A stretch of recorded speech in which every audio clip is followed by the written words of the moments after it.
ছোট লোকের বাচ্চা, তোর তো দেখছি অনেক সাহস বেড়েছে। একদিনেই তুই আমার বিছানায় বসে গেছিস। এই ছোট লোকের বাচ্চা, তোর সাহস হলো কি করে আমার বিছানায় বসার? নিজের বাপের জন্মের এরকম বিছানায় কখনো চোখে দেখেছিস? ফকিরের বাচ্চা ফকির, নেমে যা আমার বিছানা থেকে। আমার বিছানাটা নোংরা করে দিলি।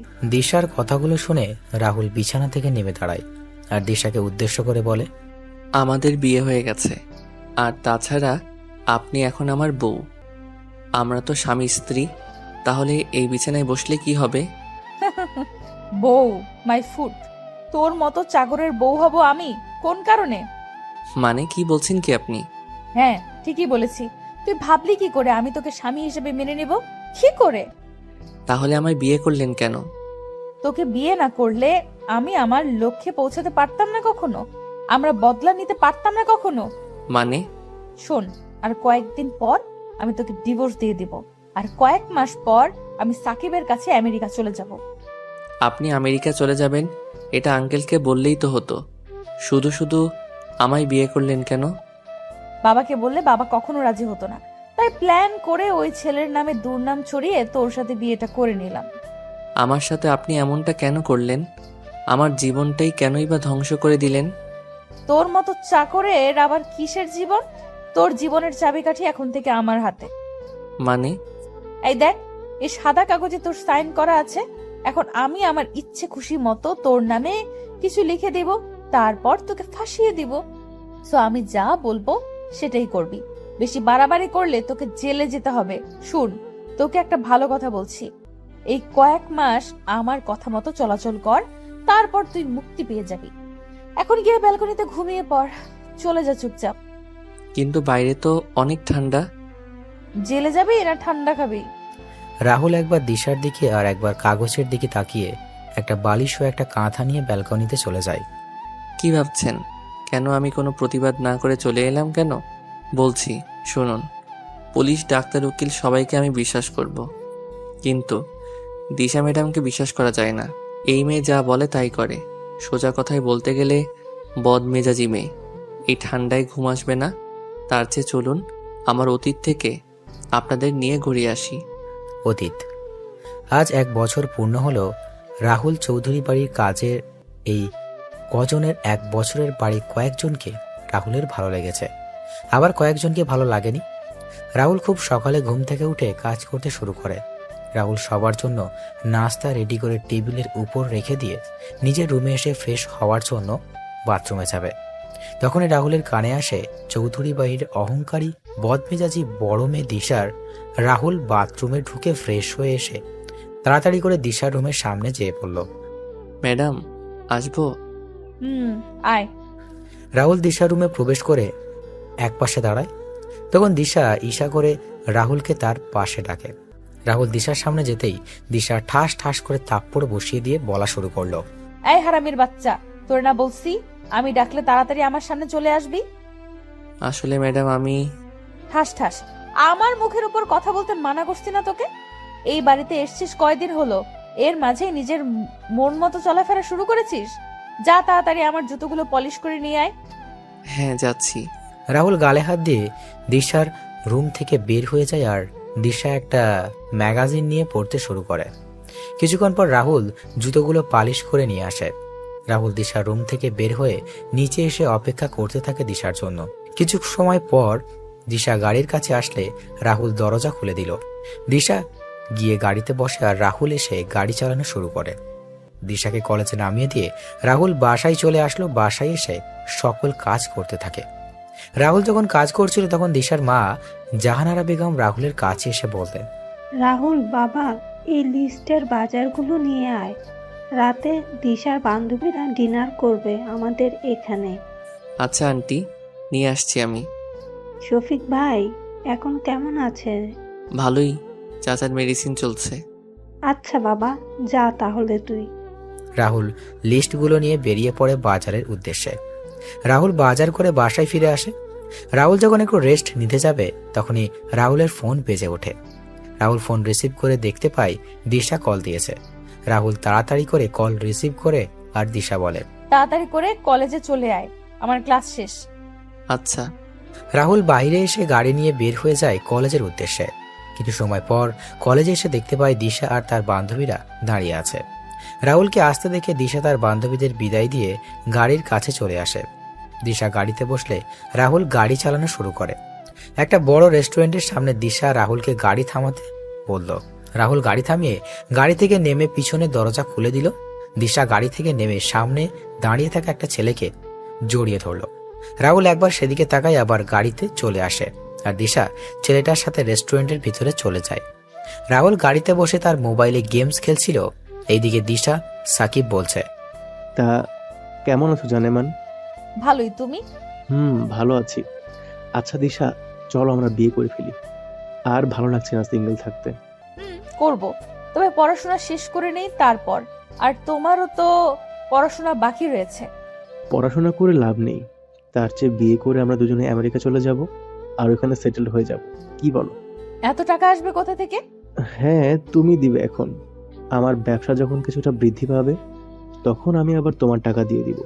সত্যি বলতে কি জানো, আমার খুব খারাপ লাগছে তোমার থেকে টাকা নিতে, কিন্তু কি করব বলো, আমি নিরুপায় হয়ে গেছি। আচ্ছা, আমি বাবার সাথে কথা বলবো আমাদের বিয়ের ব্যাপারে। তুমি চিন্তা করো না। আর হ্যাঁ, তোমার টাকার ব্যবস্থা হয়ে যাবে, তুমি চিন্তা করো না। আচ্ছা, এখন আসি আমি, কালকে দেখা হচ্ছে। এখন এলে আবার এখনই চলে যাবে? মা কল দিয়েছিল আর বলল তাড়াতাড়ি বাসায় যাওয়ার জন্য। আসি আমি। দিশা কথাটা বলে চলে আসে সেখান থেকে গাড়িতে। দিশাকে আসতে দেখে রাহুল গাড়ি থেকে নেমে গাড়ির দরজা খুলে দিল। দিশা গিয়ে গাড়িতে গিয়ে বসলো আর রাহুল নিজের সিটে বসে চালানো শুরু করে। তখন রাহুল দিশাকে উদ্দেশ্য করে বলে, ম্যাডাম একটা কথা বলবো? বল, কি বলবি? ম্যাডাম, সাকিব ভাইকে আমার সুবিধার মনে হচ্ছে না। মানে? ম্যাডাম, সাকিব ভাইয়ের মাঝে একটা গরমিল আছে। সাকিব ভাই সুবিধাজনক মানুষ না।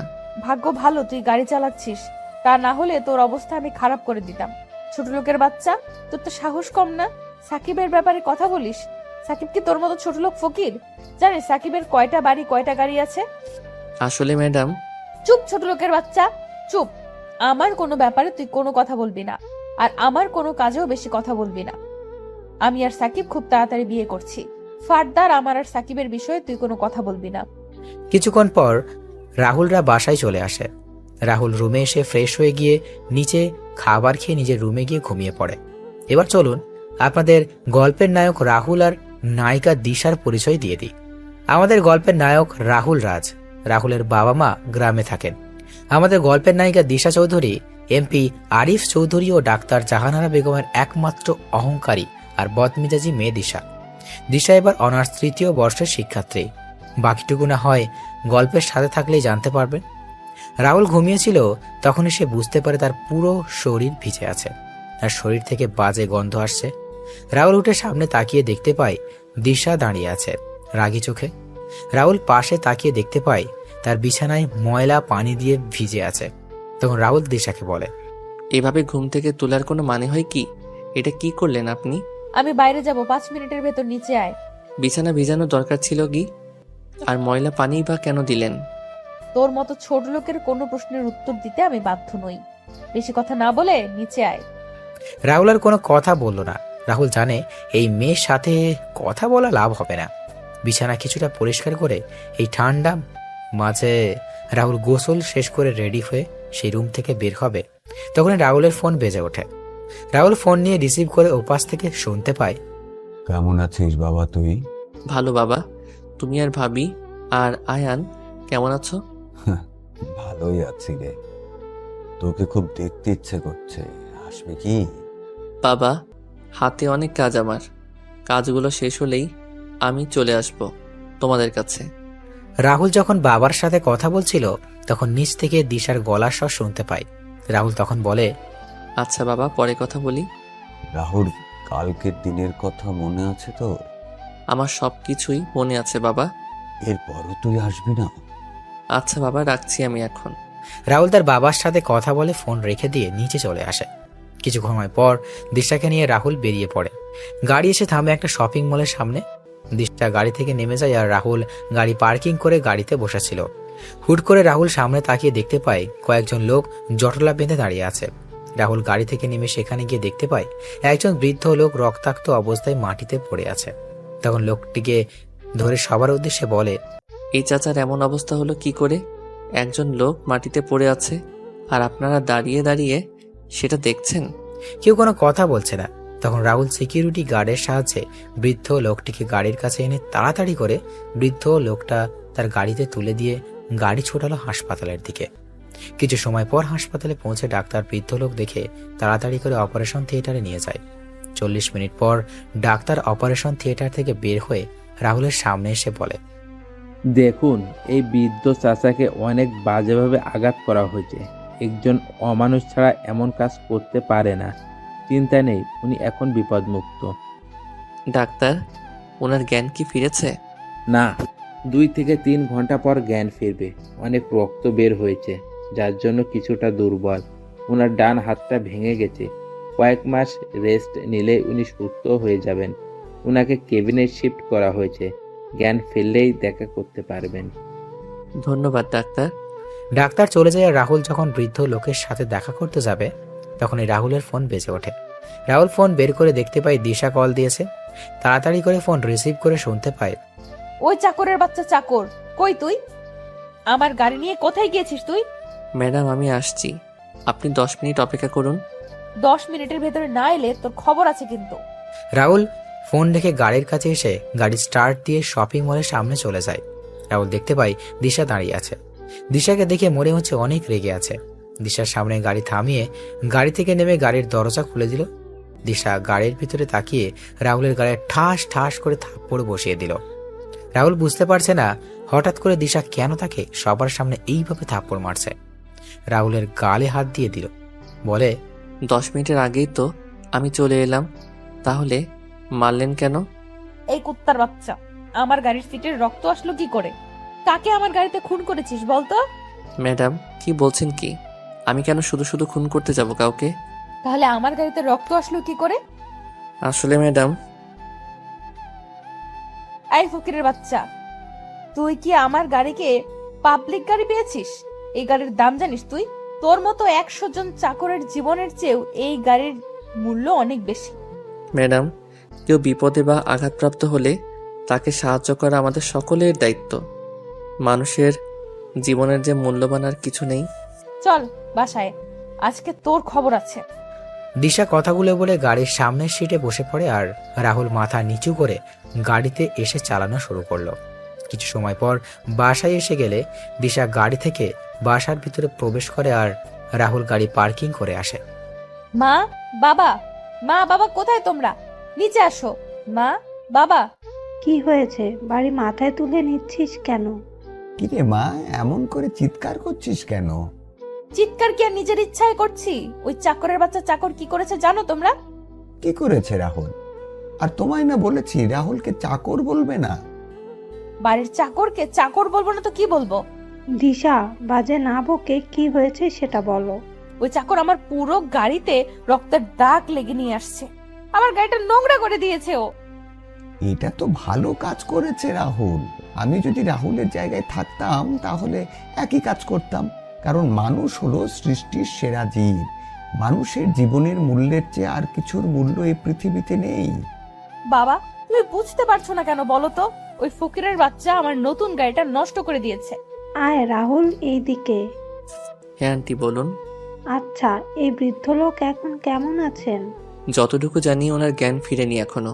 ওনাকে খুব বাজেভাবে আঘাত করা হয়েছে। কি বা কারা এমন কাজ করেছে কিছু জানতে পারলি তুই? হ্যাঁ রাহুল। না আঙ্কেল, জানতে পারিনি। আন্টি আঙ্কেল, আমি একটা ভুল করে ফেলেছি। আসলে আজকে আমি ম্যাডামের অনুমতি না নিয়ে ওই বৃদ্ধ চাচাকে ওনার গাড়ি করে হাসপাতালে নিয়ে যাই। আর তখন রক্তের দাগ লেগে যায় সিটে। তবে চিন্তা করবেন না, আমি গাড়ি ভালো করে পরিষ্কার করে দিব। আমি কি তোর মতো ফকির নাকি যে আমি ওই সিট ব্যবহার করব? বাবা, আমি ওই নিয়ে যাব না। এখন থেকে ওই গাড়ি তুমি নিবে আর তোমার গাড়ি আমি নিয়ে যাব। দিশা কথাগুলো বলে সেখান থেকে চলে যায় আর রাহুল চুপচাপ দাঁড়িয়েছিল। তখন আরিফ চৌধুরী রাহুলের সামনে এসে রাহুলের কাঁধে হাত দিয়ে বললেন, তুই চিন্তা করিস না বাবা, আমি আর তোর আন্টি তোর সাথে আছি।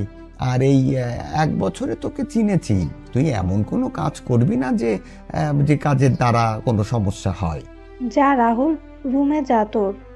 দিশার চালচলন কেমন জানি রসাতলে চলে যাচ্ছে। এভাবে চলতে থাকলে দিশা খারাপ হতে বেশি দিন সময় লাগবে না।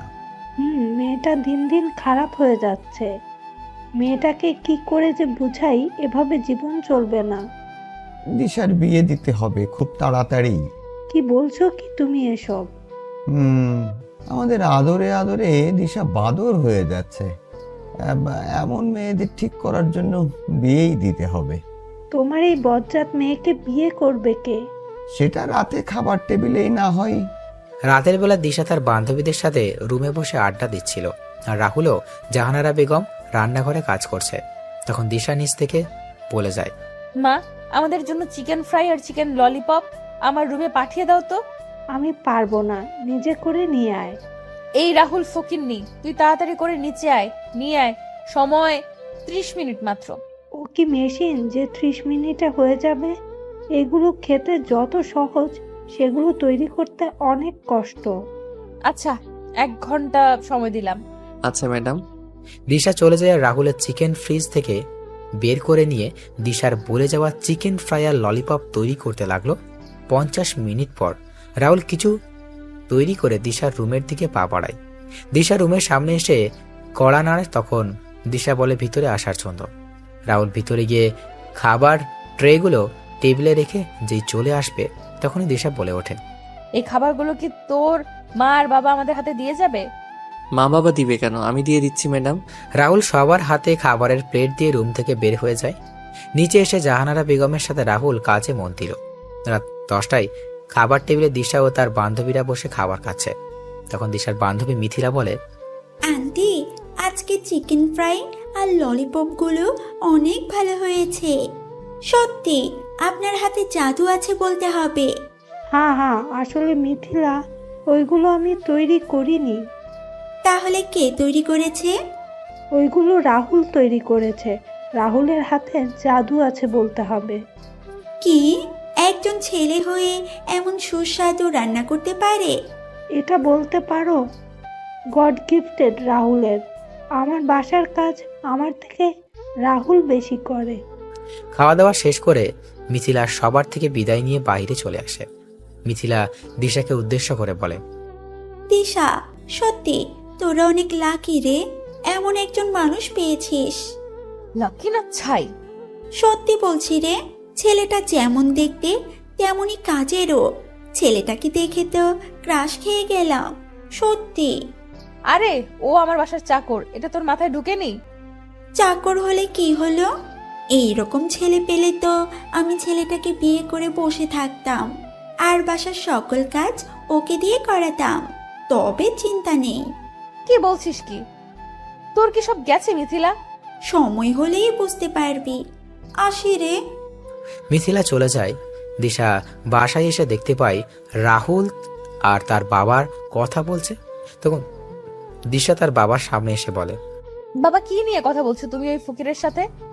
দিশা, নিজের ব্যবহার ঠিক করো তুমি। কি কথা বলছো বললে না তো বাবা? কালকে তোমায় দেখতে আসছে, তারই কথা বলছি আমি। কি দেখতে আসছে মানে? তোমার বিয়ের কথাবার্তা চলছে। অনেকদিন নিজের মতো করে ঘোরাঘুরি তো করলে, এবার স্বামী সংসারের দিকে মনোযোগী হও। না, এটা হবে না। কেন হবে না? আর কত বাউন্ডুলের মতো ঘোরাঘুরি করবে তুমি? মা, বাবা, আমি একজনকে পছন্দ করি আর তাকেই বিয়ে করতে চাই। তুমি যাকে পছন্দ করো তার নাম হলো সাকিব খান। সে একজন মেয়েবাজ এবং জুয়ারি। সে তোমার থেকে মিথ্যে বলে অনেক টাকা নিয়েছে এবং সামনে আরো নেবে। বাবা, তুমি ওর নাম জানলে কি করে? তুমি একজন এমপির মেয়ে, এটা ভুলে যেও না কখনো দিশা। বাবা, আমি সাকিবকে ছাড়া কাউকে বিয়ে করব না। আমি যতদিন বেঁচে আছি ওই ছেলের সাথে তোমার বিয়ে হবে না। বাবা। দিশা, বাবা কি বলেছে শুনতে পাওনি? তুমি তো ভারী বেয়াদব হয়েছ। মা আর বাবার সাথে কেমন করে কথা বলতে হয় সেটা ভুলে গিয়েছো দেখছি। মা। কালকে থেকে তোমার বাইরে যাওয়া বন্ধ বলে দিলাম দিশা। বেশি বাড়াবাড়ি করলে কাজী ডেকে বিয়ে দিয়ে দেবো কিন্তু। খুব ভালো লাগে না। দিশা তার রুমে চলে যায়। রুমে গিয়ে ভাবতে থাকে, না, আমি সাকিবকে ছাড়া কাউকে বিয়ে করব না। সাকিবের জন্য আমি প্রয়োজন হলে বাড়ি থেকে পালাতেও, হ্যাঁ, আমায় পালাতে হবে। 1 মিনিট, তার আগে সাকিবকে কল দেই। হ্যালো সাকিব, কই তুমি? আমি তো এখন এয়ারপোর্টে যাচ্ছি। এয়ারপোর্টে মানে? হ্যাঁ, কিছু কাজে আমি আমেরিকা যাচ্ছি। কেন, কি হয়েছে জানেমান? সাকিব, বাবা আমার বিয়ে ঠিক করেছে আর কালকে আমার ছেলেপক্ষ দেখতে আসছে। কি বলছো কি? হঠাৎ করে এমন সিদ্ধান্ত কেন? জানি না, তবে আমার মনে হয় রাহুল বাবাকে কিছু উল্টাপাল্টা বুঝিয়েছে। সাকিব, আমি তোমায় ছাড়া কাউকে বিয়ে করতে পারবো না। তুমি এয়ারপোর্টে থাকো, আমি আসছি। না না, এখন এসো না তুমি। কেন সাকিব, তুমি বুঝতে পারছো না কেন? তুমি কালকে ছেলে পক্ষের যদি আমায় পছন্দ হয়ে যায় তাহলে আমাদের কি হবে? কিচ্ছু হবে না। তুমি পারবে তো এই কাজটা করতে? তুমি কিন্তু পারবে, আমি জানি। 3 মাস পর আমি আমার কাজ শেষ করে ফিরে আসছি। এখন বলো তুমি পারবে কিনা? কিন্তু সাকিব, তুমি চাও না দিশা আমি প্রতিষ্ঠিত হই, আমার কোনো পরিচয় হোক? আমি পারবো সাকিব।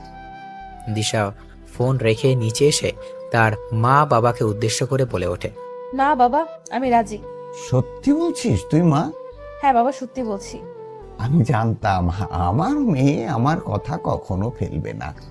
আচ্ছা, বাকি কথা পরে হবে। মা, আমার খুব ক্ষুধা পেয়েছে, তাড়াতাড়ি খাবার দাও। দিচ্ছি, আয় তোরা। রাহুল, তুইও আয়। আন্টি। রাহুল রান্নাঘরে জাহানারা বেগমের সাথে সকল খাবার নিয়ে এসে টেবিলে রাখছে। তখন জাহানারা বেগম বলেন, যা রাহুল, টেবিলে বস, আমি খাবার নিয়ে আসছি। মনে মনে বললাম, টেবিলে বসি, আমি আর আপনার মেয়ে আমার হাবি গোষ্ঠীকে নিয়ে কথা বলুক, দরকার নেই, আমি পরে খেয়ে নিব। কিরে রাহুল, আয় টেবিলে বস। না আঙ্কেল, আপনারা খান, আমি একটু পরে খেয়ে নিব। বললাম না বসতে রাহুল। আরিফ চৌধুরী জাহানারা বেগম রাহুলকে তাদের সাথে জোর করে বসিয়ে দিলেন। রাহুল তাদের সাথে টেবিলে বসতে চায়নি। দিশা তার মা আর বাবাকে উদ্দেশ্য করে বলে, মা বাবা, তোমরা কি শুরু করেছো বলো তো? বাড়ির চাকরকে নিয়ে এত আদিক্ষেতা কেন দেখাচ্ছ? ও বাড়ির বাকি চাকরদের সাথে বসে খাবার খাবে, তাহলে কেন আমাদের সাথে টেবিলে বসিয়েছো? তোমাকে না বলেছি দিশা রাহুলকে বাড়ির চাকর বলবে না? দিশা, হচ্ছেটা কি? চুপচাপ বসে খাবার খাও, কোনো কথা বলবে না। আমি এর সাথে এক টেবিলে বসে খাবার খাবো না। আচ্ছা ম্যাডাম, আপনি খাবার খেয়ে নেন, আমি টেবিল ছেড়ে দিচ্ছি। আমি এখানে খাবো না, আমি গেলাম। এখন কেন খাবি না? ছেলেটা তো তার খাবার নিয়ে টেবিল থেকে চলে গেছে। আমার খাবার রুমে পাঠিয়ে দাও, আমি রুমে খেয়ে নিব। কথাগুলো বলে দিশা রুম থেকে চলে যায় আর রাহুল নিজের খাবার নিয়ে চলে যায়। খাওয়া দাওয়া করে রাহুল তার রুমে ঘুমিয়ে যায়। পরের দিন সকালে রাহুল ঘুম থেকে উঠে বেরিয়ে যায় গাড়ি নিয়ে হাসপাতালে। সেখানে গিয়ে ডাক্তারের সাথে কথা বলে চলে যায় বৃদ্ধ চাচার সাথে কথা বলতে তার কেবিনে। রাহুল কেবিনে গিয়ে চাচার উদ্দেশ্যে করে বলে ওঠে, চাচা কেমন আছেন আপনি এখন? ভালোই বাবা, হয়তো তোমার জন্য মৃত্যুর দরজা থেকে ফিরে এলাম বাবা। আচ্ছা চাচা, আপনার এই অবস্থা হলো কি করে? সে আবার পোড়া কপাল বাবা। চাচা, আমি তো আপনার ছেলের মতো, কি হয়েছে আমায় বলুন। রাহুল কথা শুনে বৃদ্ধ লোকের চোখের কোণ ভিজে ওঠে। রাহুল চাচার চোখের জল মুছে দিয়ে চাচার দিকে তাকিয়ে তখন চাচা রাহুলকে বলেন, বাবারে, আমি একজন বীর মুক্তিযোদ্ধা। অনেক সংগ্রাম করে এই দেশকে শত্রুমুক্ত করেছিলাম, কিন্তু দেশের ভিতরে যে এত শত্রুর বংশধরেরা থেকে যাবে এটা কখনো ভাবিনি। মানে চাচা, কি হয়েছে বলুন তো। বাবা, সরকার থেকে আমায় একটা বাড়ি আর কিছু জমি দিয়েছিল। আমি বউ, ছেলের বউ নিয়ে আমার জীবন ভালোই চলছিল, কিন্তু আমার ভালো জীবনটা কালো জীবনে পরিণত হয়। একদিন কয়েকজন লোক এসে বলে আমার এই বাড়ি আর জমিগুলো তাদের নামে লিখে দিতে। আমি তাদের মানা করে দিই। এভাবে সপ্তাহের পর সপ্তাহ ওরা এসে আমাদেরকে বাড়ি ছেড়ে দেওয়ার জন্য বলতো, আর আমরা ওদের কারণেও অতিষ্ঠ হয়ে উঠি। আমার ছেলে সালাম ওদের বিরুদ্ধে থানায় মামলা করতে যায় এবং মামলা করে বাসায় চলে আসে। পরের দিন সকালে ওই লোকগুলো এসে আমাদের গ্রামের সমস্ত লোকের সামনে আমার ছেলে, আমার স্ত্রী আর আমার 5 মাসের অন্তঃসত্ত্বা স্ত্রীকে জোর করে বের করে দেয়। আমরা কোনো উপায় না পেয়ে থানায় চলে যাই। থানার বড় অফিসারকে সব কথা বলে যাতে, তবে উনি উল্টো আমাদেরকে বলে দেয় যে সেই লোকগুলোর কথা যাতে মেনে নিই। কিন্তু আমি আর আমার পরিবারের সবাই ছিল আমার সিদ্ধান্তের সাথে একমত। আমি ওদের কথা মেনে নিলে আমার পরিবার নিয়ে রাস্তায় বসতে হবে। আমি কোনো উপায় না পেয়ে আবার বাড়িতে ফিরে আসি। বাড়িতে আসতেই দেখতে পেলাম লোকগুলো বসে আছে সেখানে।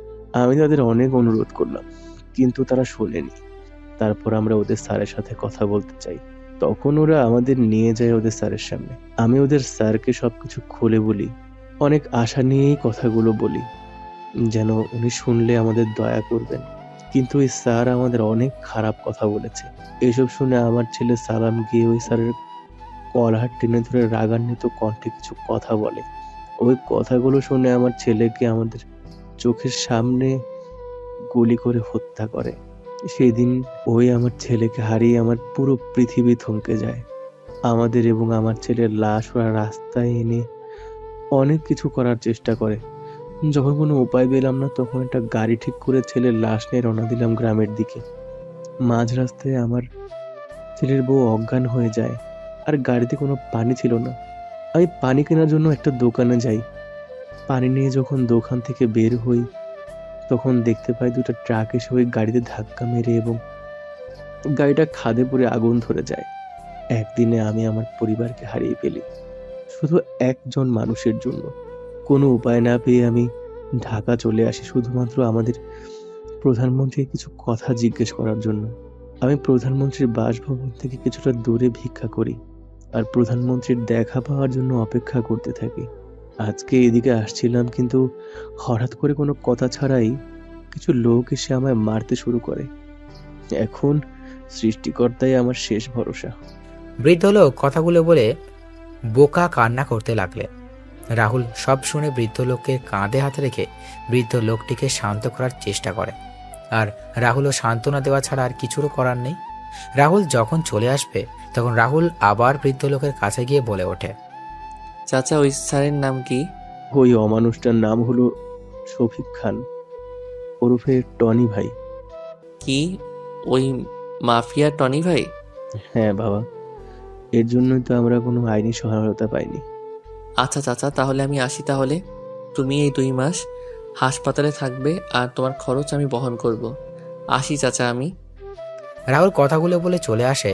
সেই থেকে রাহুল গাড়ি ড্রাইভ করছে আর বৃদ্ধ লোকের বলা কথাগুলো চিন্তা করছে। হঠাৎ করে গাড়ির সামনে মিথিলা চলে আসে আর রাহুল তাড়াতাড়ি করে ব্রেক করে। রাহুল কিছু বলতে যাবে তার আগেই মিথিলা রাহুলের কাছে এসে বলে, হাই, আমি মিথিলা। মানেটা কি? আপনি কি আপনার নাম বলার জন্য এভাবে গাড়ির সামনে চলে আসছেন? আমি আসি। আচ্ছা, আমি আসছি তাহলে। আরে কই যাও? আমায় নিয়ে যাও। কোথায় যাবেন আপনি? বাসায় যাব তোমার সাথে। আমি কি আপনারা চিনি যে আপনি আমার সাথে যাবেন? সে কি, কালকে তুমি আমায় দিশার রুমে দেখোনি? আমি দিশার বেস্ট ফ্রেন্ড মিথিলা। ও আচ্ছা, আসলে আমি তেমন মেয়েদের সাথে কথা বলি না। তা আপনি কোথায় যাবেন? তোমাদের বাসায়। আমাদের বাসায় কেন যাবেন? দিশা কল দিয়ে বলল যাওয়ার জন্য, তাই। আচ্ছা, তাহলে উঠুন গাড়িতে। মিথিলা গাড়িতে উঠে গেলে রাহুল গাড়ি চালানো শুরু করলো। গাড়ির ভিতর আর কেউ কোনো কথা বলেনি। সবকিছু রাহুল এসে বাসায় পৌঁছে যায়। রাহুল গাড়ি রেখে বাসায় চলে আসে। রাহুলকে আসতে দেখে আরিফ চৌধুরী রাহুলকে ডেকে বললেন, রাহুল, তুই বাজার থেকে এই লিস্টে লেখা জিনিসগুলো নিয়ে আয় বাবা। হ্যাঁ, আর ওই এইদিকে অনেক কাজ বাকি আছে কিন্তু। আচ্ছা, আমি নিয়ে আসছি আঙ্কেল। রাহুল লিস্ট নিয়ে বাজারে রওনা দিল। এইদিকে কেউ কাউকে কল দিয়ে বলছে, বস, শিকার পেয়ে গেছি এবং লক করে দিয়েছি, এখন কি করব? পিছনে। আর বুঝতে পেরেছিস তো? হ্যাঁ বলে ফোন কেটে দিল। এদিকে রাহুল বাজারে এসে লিস্টের সকল জিনিসগুলো নিয়ে নিল। রাহুল গাড়ি চালিয়ে কিছু দূর আসার পর গাড়ি ব্রেক করে রাহুলের সামনে তাকিয়ে দেখতে পায় কতগুলো লোক মুখে কাপড় বেঁধে হাতে লাঠি নিয়ে দাঁড়িয়ে আছে। রাহুল গাড়ির গ্লাস নামিয়ে বলে, কি ব্যাপার ভাইরা, এভাবে রাস্তা আটকানো মানে কি? রাস্তা থেকে সরে যান, বাসায় যেতে হবে। লোকগুলো রাহুলের কথা শুনতে হেসে শুরু করলো। তখন রাহুল আবার বলে, কি হলো ভাইরা, রাস্তা থেকে সরে যান, আমি যাব। সময় মতো জিনিসগুলো নিয়ে না গেলে আমায় অনেক কথা শুনতে হবে। লোকগুলো এবার গিয়ে এসে রাহুলকে গাড়ি থেকে টেনে বের করে নিয়ে রাস্তার পাশে থাকা একটা গাড়িতে করে নিয়ে আর রাহুলকে কোনো কথা ছাড়াই মারতে শুরু করলো। রাহুল চেষ্টা করে পারছে না নিজেকে ওদের থেকে বাঁচানোর জন্য। একজনের পর একজন রাহুলকে আঘাত করেই যাচ্ছে। আর হুট করে কেউ রাহুলের মাথায় বাড়ি কিছু দিয়ে আঘাত করে আর রাহুল মাথায় হাত দিয়ে মা গো বলে চিৎকার দিয়ে বসে পড়ে। আমি মাথায় হাত দিয়ে দেখতে পেলাম মাথা দিয়ে রক্ত পড়ছে। আমি মাটিতে হাঁটু গেড়ে মাথায় হাত দিয়ে বসে আছি। লোকগুলো আমার সামনে আসে। 2টা ছেলে আমার বাম পাশ ও ডান পাশ থেকে জ্বলন্ত 2টা রড আমার 2 হাতে ঢুকিয়ে দেয়। আমি ব্যথায় চিৎকার দিয়ে উঠি, ও মা, মা গো!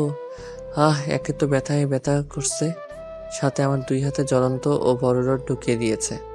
আমার যন্ত্রণা যেন বেড়ে যাচ্ছে, আমার চোখ বন্ধ হয়ে আসছে। চোখ বন্ধ হওয়ার আগে আমি দেখতে পেলাম দিশা ম্যাডাম আমার দিকে হাসতে হাসতে এগিয়ে আসছে। এক সময় আমার চোখ দুটো বন্ধ হয়ে যায় আর আমি মাটিতে লুটিয়ে পড়ি। দিশা এসে রাহুলের জ্ঞানহীন শরীরের উপর পা দিয়ে বলে ওঠে, বলেছিলাম ফকিরের বাচ্চা, তোকে আমার ব্যাপারে কথা বলতে আসবি না, কিন্তু তুই শুনলি না আমার কথা। এবার বুঝ আমার কথা না শোনার পরিণাম কি হয়। দিশা কথাগুলো বলে রাহুলের জ্ঞানহীন দেখে লাথি দিয়ে তার লোকেদের নিয়ে চলে যায়। এদিকে আরিফ চৌধুরী রাহুলকে কল দিয়ে যাচ্ছেন, কিন্তু কেউ রিসিভ করছেন না। এইদিকে ছেলেপক্ষ চলে আসে দিশাকে দেখতে। আরিফ চৌধুরীও ব্যস্ত হয়ে পড়েন তাদের সাথে। আমি চোখ খুলে দেখতে পেলাম একটা বেডে শুয়ে আছি।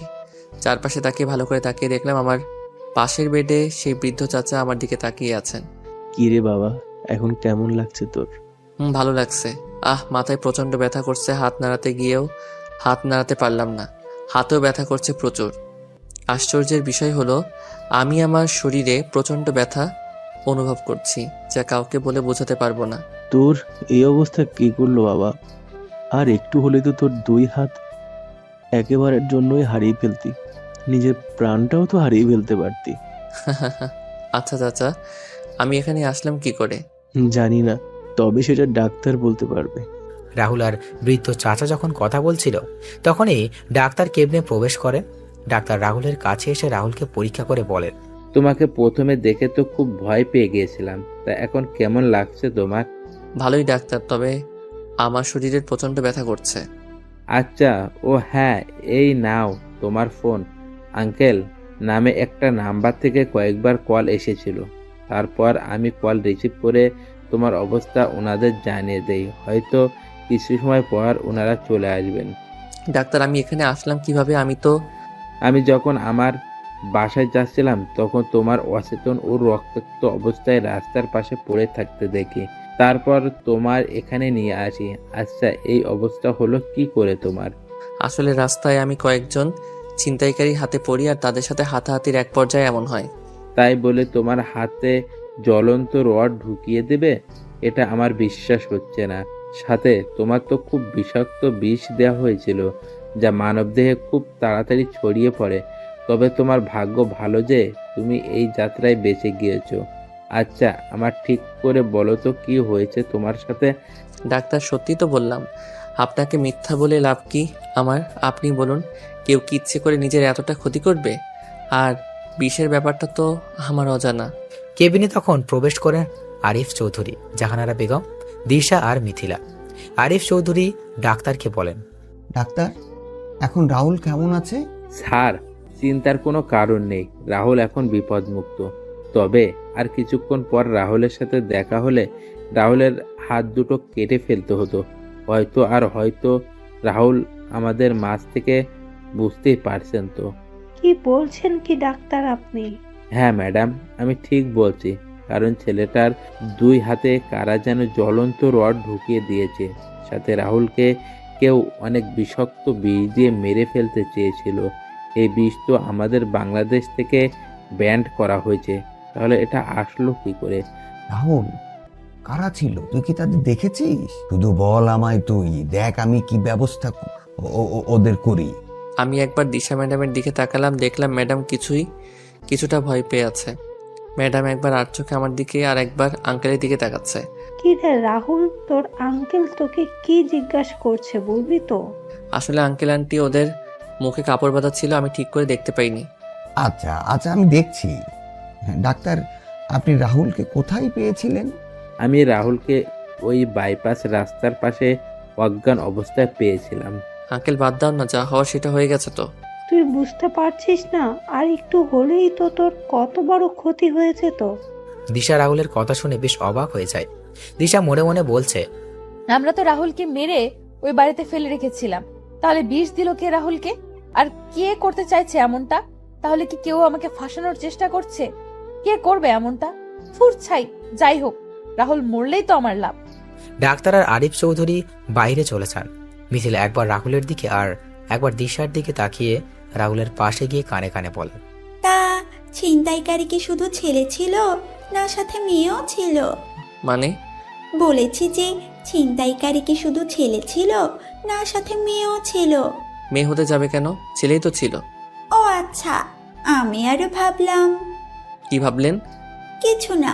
দিশা কিছুক্ষণ চলে যায় বাসায়। রাহুল জাহানারা বেগমকে উদ্দেশ্য করে বলে, আন্টি আজকে কি ছেলেপক্ষ এসেছিল ম্যাডামকে দেখতে? হ্যাঁ এসেছিল, আর দিশাকে তাদের পছন্দ হয়েছে। 15 দিন পর দিশার বিয়ে ঠিক করা হয়েছে, কিন্তু এখন দেখছি বিয়ে পিছিয়ে দিতে হবে। কেন আন্টি বিয়ে পিছিয়ে নেবেন কেন? তোর এই অবস্থা, তোর শরীর ঠিক হলেই দিশার বিয়ে হবে। তোর এই অবস্থায় বিয়ে হবে কি করে? তুই ছাড়া আমাদের সব দিক কে খেয়াল রাখবে বল? তোর আঙ্কেলের অবস্থা এখন বেশি ভালো না, সব দিক দেখাশোনা কে করবে? তুই রেস্ট নে, আমি আসছি, দেখি ডাক্তার কি বলে। জাহানারা বেগম কেবিন থেকে বের হয়ে যান। রাহুলও চোখ বন্ধ করে শুয়েছিল। তখনই মিথিলা রাহুলের পাশে বসে বলে, আচ্ছা, তুমি কেমন ছেলে মানুষ? হ্যাঁ, মানে? তুমি নিজেকে বাঁচাতে পারলে না? একা মানুষ কয়েকজনের সাথে লড়াই করবো বলুন তো? সেটা ঠিক। আচ্ছা, তোমার পরিবারে কে কে আছেন? বাবা, ভাবি আর ছোট একটা ভাতিজা এখানে আছেন। তারা গ্রামে থাকেন। তোমার মা আর ভাই? বেঁচে নেই। সরি। আচ্ছা, তোমার গার্লফ্রেন্ড আছে? হাসছো যে? আমার মতো একজন চাকরের আবার গার্লফ্রেন্ড আসবে কোথা থেকে? মানুষের জুতার বাড়ি লাঠির বাড়ি খেয়ে আমার দিন যাচ্ছে, আর দরকার নেই এমন কিছুর। তাই বলে কি, এখনের ডিজিটাল যুগে ছেলেদেরও গার্লফ্রেন্ড থাকে অনেক, আর তোমার? রাহুল আর মিথিলা কথা বলছিল, তখনই দিশা কেবিনে আসে আর বলে ওঠে, ওর মতো ফকিন্নির গার্লফ্রেন্ড আসবে কোথা থেকে? কোনো মেয়েই বা ওর দিকে তাকাবে? ফকিন্নি কোথাকার। মিথিলা চল তো। দিশা, ওর সাথে এমন করছিস কেন? দেখছিস ছেলেটার অবস্থা কেমন, তারপরও বলছিস তুই? এরকম চাকর মারা গেলে আমার কিছুই না। ও আচ্ছা ম্যাডাম, আমি আপনার কি এমন ক্ষতি করেছি যার জন্য আমার সাথে এমন করছেন? তুই বাবাকে আমার আর সাকিবের ব্যাপারে বলেছিস, আর বাবা আমার বিয়ে ঠিক করেছে। এর মাসুল তো তোকে ভোগ করতেই হবে। আমিও তো তোকে দিশা বলেছি সাকিব ছেলেটা ভালো না, তারপরও তুই বুঝতে চাইছিস না। মিথিলা, তুইও দেখছি ওই ছোট লোকের সাথে তাল মেলাচ্ছিস। দিশা, একটা সময় আসবে রুহুলের প্রয়োজন তোর হবে, কিন্তু তখন তুই রুহুলকে খুঁজেও পাবি না। এমন কখনো হবে না, আর এমন কোনো পরিস্থিতি হলে আমি ওর কাছে যাব না। সবাই যখন কথা বলছিল তখন সবাই বাইরে শুনতে পায়। হঠাৎ করে বাইরে গোলাগুলির আওয়াজ শোনা যায়। মিথিলা আর দিশা জানালা দিয়ে দেখতে পায় কিছু লোক মিলে একজনকে রাস্তায় গুলি করছে। মিথিলা আর দিশা তাড়াতাড়ি করে জানালা লাগিয়ে দিল। আর রাহুল বলে, কি হলো? জানালা লাগিয়ে দিলেন কেন? বাইরে কারা যেন কাকে গুলি করে মেরে ফেলেছে। ও আচ্ছা। আজ 20 দিন পর রাহুল সুস্থ হয়েছে। কালকে দিশার বিয়ে। রাহুল বাড়িতে এসেই ক্যাটারিং এর লোকদের সাথে কাজে লেগে পড়েছে।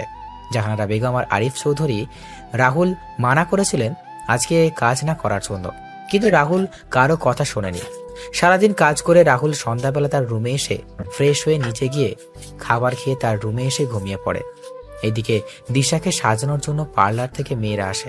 রাতের বেলা সবাই মিলে দিশাকে হলুদ দিচ্ছে, আর মিথিলা রাহুলকে খুঁজে যাচ্ছে কিন্তু পাচ্ছে না। তখন মিথিলা গিয়ে জাহানারা বেগমকে জিজ্ঞেস করে, আন্টি, রুহুল কোথায়? আজকে দেখছি না যে। আজকে সারাদিন রাহুল ক্যাটারিং এর লোকের সাথে কাজ করেছে, সন্ধ্যাবেলা খাওয়া দাওয়া করে নিজের রুমে গিয়ে ঘুমিয়ে পড়েছে। কালকে তো রাহুলের অনেক কাজ, আমি বলেছিলাম থাকার জন্য, কিন্তু ছেলেটা বলল ওর ভালো লাগছে না। ও আচ্ছা। মিথিলা সেখান থেকে এসে রাহুলের রুমের সামনে চলে আসে। মিথিলা রাহুলের দরজায় এসে কড়া নাড়তে থাকে। কড়া নাড়ার শব্দে রাহুলের ঘুম ভেঙে যায়। রাহুল উঠে গিয়ে দরজা খুলে দিয়ে রাহুল ঠিকমতো চোখ খুলে রাখতে পারছিল না। রাহুল অনেক কষ্টে সামনে তাকিয়ে মিথিলাকে দেখে বলে, কি চাই আপনার? আগে গিয়ে ফ্রেশ হয়ে আসো, তারপর বলছি। এখন ঘুমাবো আমি। রাতে কি চুরি করতে যাবে যে এখন ঘুমাবে? এই আপনি আসুন এখন। আমি দরজা ঠেলে রুহুলের বিছানায় গিয়ে বসলাম, তারপর বললাম, তাহলে আমি বিছানায় বসে পড়লাম, তুমি ঘুমাও এখন। আর দেখুন, এখন ঘুম দেবী আমায় ডাকছে, আপনি জানতো। যাবে না? আমি সবাইকে চিৎকার দিয়ে বলবো তুমি আমায়। চোখে যা ঘুম ছিল মেয়েটার কথা শুনে আমার সকল ঘুম হাওয়া হয়ে গেল। কি চিৎকার দিবেন? চিৎকার দিয়ে কি বলবেন? কি বলবো সেটা তো তুমি বুঝতেই পারছো। রুহুলকে চোখ টিপ মেরে বললাম, আপনাকে আমার সুবিধার মনে হচ্ছে না, আপনি জানতো। Aunty, uncle. এই চুপ চুপ প্লিজ, আমি যাচ্ছি। কি মেয়ে রে বাবা, একেবারে নির্লজ্জ। আমি শিওর এই মেয়ে লুচ্চি নাম্বার 1। কি হলো, ডাকবো নাকি যাবে? যাচ্ছি। রাহুল বিড়বিড় করতে করতে চলে যায় আর মিথিলা রাহুলের যাওয়ার দিকে তাকিয়ে হাসছে আর মনে মনে বলছে, মিস্টার রুহুল, তোমায় তো আমি ছাড়ছি না, তোমায় নিজের করে ছাড়বই আমি। রাহুল ফ্রেশ হয়ে এসে একটা টি শার্ট পরে নিল। তখন মিথিলা রাহুলের সামনে এসে বলে, বাহ, তোমায় তো খুব সুন্দর লাগছে, ইচ্ছে করছে খেয়ে ফেলি। মানে আমি কি ফল না সবজি যে আমায় খেয়ে ফেলবেন? তুমি হলে আমার চকলেট বয়, গাল টেনে বললাম। বলুন এবার কি বলবেন। চলো আমার সাথে তুমি। কোথায় যাব আপনার সাথে? আন্টি আঙ্কেলের আমার প্রয়োজন হতে পারে, আমি যাব না। মিথিলা রাহুলের দিকে একবার রাগী চোখে তাকিয়ে রাহুলের ডান হাত জড়িয়ে ধরে রুম থেকে গায়ে হলুদের জায়গা নিয়ে আসে। এইদিকে দিশাকে সবাই হলুদ দিচ্ছে। তখন মিথিলা বলে ওঠে, এই সরো সরো তোমরা, আমি আর রুহুল দিশাকে হলুদ দিব। রুহুল চলো। রাহুল মিথিলার কথা শুনে থমকে যায় আর বাকি সবাই হাতে তালি দিচ্ছে। দিশা রাহুলের দিকে রাগী চোখে তাকিয়ে আছে। মনে হচ্ছে রাহুলকে দিশা কাঁচা কাঁচা খেয়ে ফেলবে। জাহানারা বেগম এসে মিথিলার কথার সাথে সহমত পোষণ করে বলে ওঠেন, হ্যাঁ হ্যাঁ, মিথিলা আর রাহুল গিয়ে দিশাকে হলুদ দিয়ে আয়, আমরা সবাই তো দিয়েই দিছি, যা তোরা। না আন্টি, মিথিলা ম্যাডামকে হলুদ দিয়ে আসুক, আমি বরং এখানেই আছি। আপনি যান মিথিলা ম্যাডাম। বলছি না আমার সাথে যাওয়ার জন্য, তাহলে এত কথা বলছো কেন? চলো চলো। হ্যাঁ রাহুল, তুই যা। রাহুল সবার কথা শুনে বাধ্য হয়ে দিশার পাশে গিয়ে বসে। মিথিলা দিশাকে হলুদ দিয়ে দিল আর রাহুলের দিকে হলুদের বাটি এগিয়ে দিল। রাহুল একবার দিশার দিকে আর একবার হলুদের বাটির দিকে তাকাচ্ছে। রাহুল বাটি থেকে একটু হলুদ নিয়ে কাঁপা কাঁপা হাতে দিশার গায়ে লাগিয়ে দিল আর সুযোগ বুঝে মিথিলা রাহুলের গায়ে হলুদ লাগিয়ে দিল। রাহুল তাড়াতাড়ি করে সেখান থেকে এসে তার রুমে চলে যায়। পরদিন দুপুরবেলা রাহুল সবকিছু দেখাশোনা করছিল আর দিশাকে সাজানো হচ্ছিল। হঠাৎ করেই রাহুল বাসার ভিতর থেকে অনেক চেঁচামেচির আওয়াজ শুনতে পায়। রাহুল তাড়াতাড়ি করে বাসার ভিতরে এসে দেখতে পায় সবাই মাথা নিচু করে বসে আছে আর আঙ্কেল কাউকে ফোনে হুমকি দিচ্ছে। রাহুল আন্টির দিকে তাকিয়ে দেখতে পায় আন্টিও কান্না করছে। রাহুল আন্টির কাছে গিয়ে বলে, আন্টি কি হয়েছে, তুমি কান্না করছো আর আঙ্কেল এইভাবে চিৎকার করছে? দিশার সাথে যে ছেলেটার বিয়ে ঠিক হয়েছে, সেই ছেলেটা নাকি আরেকটা বিয়েও আগে করেছিল। এখন কি হবে বুঝতে পারছি না, আমার মেয়েটার জীবনটা ধ্বংস হয়ে যাবে, আমার মেয়েটার গায়ে কলঙ্কের দাগ লেগে গেল বুঝি। রাহুল কি বলবে বুঝতে পারছে না। হঠাৎ করে আরিফ চৌধুরী কথা বলা অসহায় বুকে হাত দিয়ে বসে পড়লে। রাহুল তখন আরিফ চৌধুরীকে গিয়ে ধরে আর বললেন, আঙ্কেল তুমি এত হাইপার হচ্ছ কেন? ম্যাডামের জন্য আমার ছেলে দেখা হবে, আবার ম্যাডামের বিয়ে হবে, তুমি বরং রেস্ট নাও এখন। এই আপনারা সবাই এখন আসুন, আঙ্কেল আর আন্টিকে একটু একা থাকতে দিন। না, সবাই কোথাও যাবে না, সবাই এখানে থাকবে, আমি আসছি। কিন্তু আঙ্কেল। আরিফ চৌধুরী কোনো কথা না বলে তার ফোন নিয়ে বাসার বাইরে চলে যান। বাসার ভিতর নীরবতা বিরাজ করছে। 20 মিনিট পর আরিফ চৌধুরী বাসায় এসে বলেন, আজকেই আমার মেয়ের বিয়ে হবে, সবাই একটু অপেক্ষা করুন। কি বলছো কি তুমি? এত তাড়াতাড়ি তুমি ছেলে পেলে কোথায়? ছেলে তো আমাদের সামনেই আছে, রাহুল। রাহুল? হ্যাঁ, আমি আমার মেয়েকে রাহুলের সাথেই বিয়ে দেব। কি? না না, এটা হয় না আঙ্কেল, আমি পারবো না, আমায় ক্ষমা করে দিবেন, আমি আপনার কথাটা রাখতে পারবো না। কেন পারবি না তুই? দেখ রাহুল, তোকে তো আমরা আমাদের ছেলের মতোই দেখে আসছি, তাহলে তুই কেন পারবি না? আন্টিয়া। রাহুল কিছু বলার আগেই রাহুলের ফোন বেজে ওঠে। রাহুল ফোন বের করে দেখতে পায় তার বাবার ফোন। রাহুল ফোন রিসিভ করে বলে ওঠে, হ্যাঁ বাবা বলো।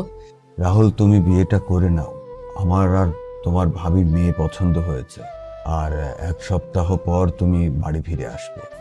কিন্তু বাবা। বললাম না আমি, আমার কথার যেন আর কোনো নড়চড় না হয়, আর তুমি আমাদের গ্রামের নতুন বাড়িতে চলে আসবে, আমরা সেখানেই আছি। রাহুলের বাবা কথাগুলো বলে ফোন রেখে দিলেন আর রাহুল হ্যাবলার মতো তাকিয়ে দাঁড়িয়ে আছে।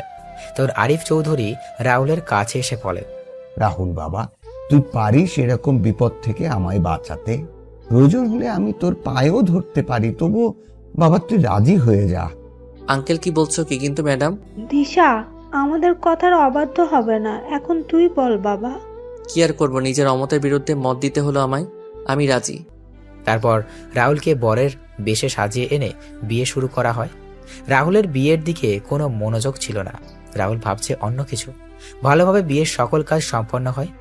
রাহুল মিথিলাকে আজকে কোথাও বিয়ের সময় দেখতে পায়নি। রাতের বেলা রাহুল দিশার সামনে বসেছিল, তখনই দিশা রুমে আসে, আর বাকিটুকু তো আপনারা জানেন। বর্তমান আপনাদের সাথে কথা বলতে বলতে রাত প্রায় পেরিয়ে গেছে, এখন ঘুমিয়ে পড়ি, সকালে কথা হবে। পরের দিন সকালে রাহুল ঘুম থেকে উঠে সকালের নাস্তার জন্য তৈরি করার জন্য রান্নাঘরে চলে যায়। রাহুল নাস্তা রেডি করে তার আগের রুমে গিয়ে ফ্রেশ হয়ে জামা কাপড় পরে নেয়। রাহুল যখন রুম থেকে বের হতে যাবে তখনই রাহুলের ফোন বেজে ওঠে। রাহুল ফোন রিসিভ করে কিছু কথা শুনতে পায়। তখন রাহুল বলে, আচ্ছা আমি আসছি। রাহুল কোনো কথা না বলে বাসা থেকে গাড়ি নিয়ে বেরিয়ে পড়ে। এইদিকে জাহানারা বেগম ঘুম থেকে উঠে দেখতে পান নাস্তার টেবিল আগে থেকেই সাজানো। নাস্তা দেখে জাহানারা বেগম বুঝতে পারেন এটা রাহুলের কাজ। জাহানারা বেগম রাহুলকে পুরো বাসা খুঁজেও পেলেন না। জাহানারা বেগম তখন দেখতে পেলেন সদর দরজা খোলা। সিকিউরিটি গার্ডের থেকে জানতে পারেন রাহুল তাড়াহুড়ো করে বাসা থেকে একটি ব্যাগ নিয়ে বের হয়ে গেছে। জাহানারা বেগম এবং কিছু একটা চিন্তা করে দিশা রুমের দিকে এগিয়ে গিয়ে দেখতে পান দিশা রুমের দরজা খোলা আর দিশা ঘুমোচ্ছে। দিশা রুমে গিয়ে ঢুকতেই দেখতে পেলেন সোফায় বালিশ আর কথা পড়ে আছে। এবার জাহানারা বেগম দিশার কাছে গিয়ে দিশাকে ডাকতে থাকেন। তখন দিশা ঘুমন্ত কণ্ঠে বলে ওঠে, কি হয়েছে মা, এত সকাল সকাল ডাকছো কেন? রাহুল কোথায় আর বালিশ কাঁথা সোফায় কেন? কি রে মা, কি হয়েছে তোর? দিশা মা, শান্ত হ, তুই বল আমাদের কি হয়েছে। দিশা কোনো কথা বলছে না, শুধু কান্না করে যাচ্ছে। দিশা একসময় চিৎকার দিয়ে নিচের চুল টেনে ধরে বসে পড়ে। দিশা তখন তার মা আর বাবার উদ্দেশ্য করে বলে, রাহুল কোথায়? রাহুল তো মিথিলার সাথে খুব সকালে বের হয়ে গেছে। মিথিলার সাথে বের হয়েছে মানে? হ্যাঁ, মিথিলার সাথে বের হয়ে গেছে। আচ্ছা রাহুল বাসায় আসুক, তারপর না হয় সব জানতে পারবো। এখন তোমরা আমার রুম থেকে বের হও, যাও, আমি একা থাকবো। জাহানারা বেগম আর আরিফ চৌধুরী বের হয়ে যান দিশার রুম থেকে। এইদিকে রাহুল নাস্তা এনে মিথিলা আর মিথিলার মাকে খেতে বলে, কিন্তু তারা খাবে না। রাহুলের জোরাজুরির কাছে হার মেনে নাস্তা খেতে হলো দুইজনকে। সারাদিন কেটে যায় এইভাবে। সন্ধ্যাবেলা মিথিলার বাবা মা আর মিথিলাকে তাদের বাড়িতে পৌঁছে দিয়ে রাহুল বাসায় চলে আসে। বাসায় এসে রাহুল যখন রুমে যাবে তখন আরিফ চৌধুরী রাহুলের সামনে এসে রাহুলের গায়ে ঠাস ঠাস করে থাপ্পড় বসিয়ে দিয়ে বলে ওঠেন, রাহুল, তোকে তো আমি নিজের ছেলের মতোই মনে করতাম, তাহলে তুই আমার মেয়ের জীবন নিয়ে এভাবে ছিনিমিনি খেললে কি করে? তোকে সবার থেকে আলাদা মনে করেছিলাম, কিন্তু তুইও বাকি ছেলেদের মতো বের হলি। ছোট আব্বু, কি বলছো এসব তুমি? আমি কিছু বুঝতে পারছি না। রাহুল, তুমি আমাদের বিশ্বাসের প্রতিদান এভাবে দিবে আমরা কখনো ভাবতে পারিনি। ছোট আব্বু, ছোট আম্মু, কি বলছো তোমরা? কথাগুলো বলে আমি ম্যাডামের দিকে তাকালাম। দেখলাম ম্যাডামের চোখগুলো ফুলে আছে। আমি ম্যাডামের সামনে যেতেই ম্যাডাম আমার গালে তার পায়ের জুতো খুলে মারতে লাগলো আর বলতে লাগলো, আমি বাবাকে বলেছিলাম তোর মতো ছোট লোকের সাথে আমায় বিয়ে না দিতে, কিন্তু বাবা আমার কোনো কথাই শোনেনি। আসলে তোর মতো ছোট লোকের কোনো যোগ্যতা নেই আমার স্বামী হওয়ার। তুই আমায় বিয়ে করে আমার বান্ধবীর সাথে ফষ্টি নষ্টি করছিস, সাথে আরো মেয়েদের সাথেও, আবার সেগুলো ভিডিও করছিস। রাহুল কিছু বুঝতে পারছিল না, তাই আঘাতগুলো সহ্য করে নিচ্ছিল।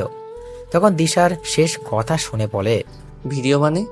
তখন আরিফ চৌধুরী রাহুলের সামনে একটা ভিডিও দেখিয়ে বলে, ঘরে বউ রেখে এইসব করতে তোর লজ্জা করলো না? তুই কালকে সকালের ভিতর আমার বাসা ছেড়ে চলে যাবি, আর ডিভোর্স পেপার খুব তাড়াতাড়ি পেয়ে যাবি। ছোট আম্মু, ছোট আব্বু আমার কথাটা শুনে একটিবার, আমি এরকম কাজ করিনি, কেউ আমায় ফাঁসিয়ে দিচ্ছে। ঠাস ঠাস কোনো কথা বলবি না ছোট লোক, আমার বাড়ি থেকে এক্ষুনি বের হয়ে যা তুই। ছোট আম্মু, ছোট আব্বু, একটা কথা শোনো তোমরা। তোমরা যে কারণে আমায় আঘাত করলে আর নানান কথা বললে সেইগুলো সম্পূর্ণ মিথ্যা।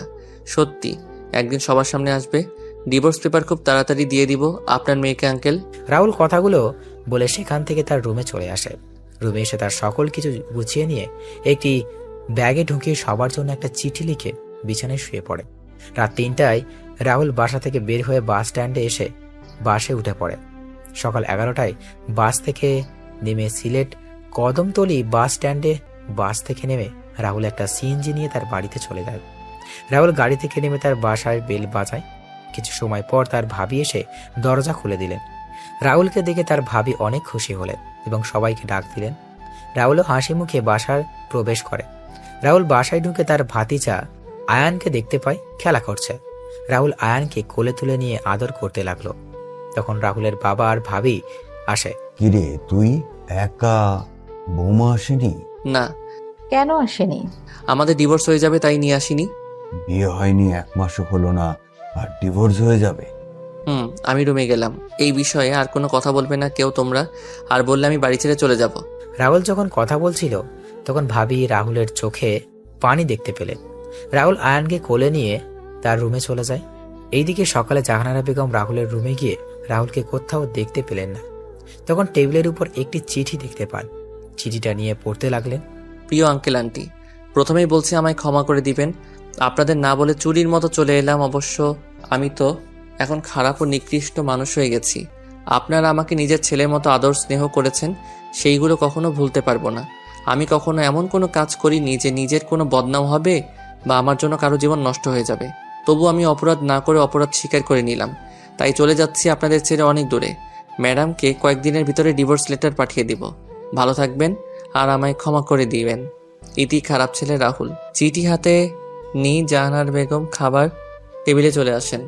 আরিফ চৌধুরী আর দিশা নাস্তা করছিল, তখন জাহানারা বেগম ধপ করে বসে পড়েন। কি হলো? রাহুল কোথায়? চলে গেছে। মানে? জাহানারা বেগম চিঠি এগিয়ে দিলেন। দিশা চিঠি পড়ে মনে মনে খুব খুশি হলো। কেন জানি সে নিজের ভিতরে অস্থিরতা অনুভব করছে।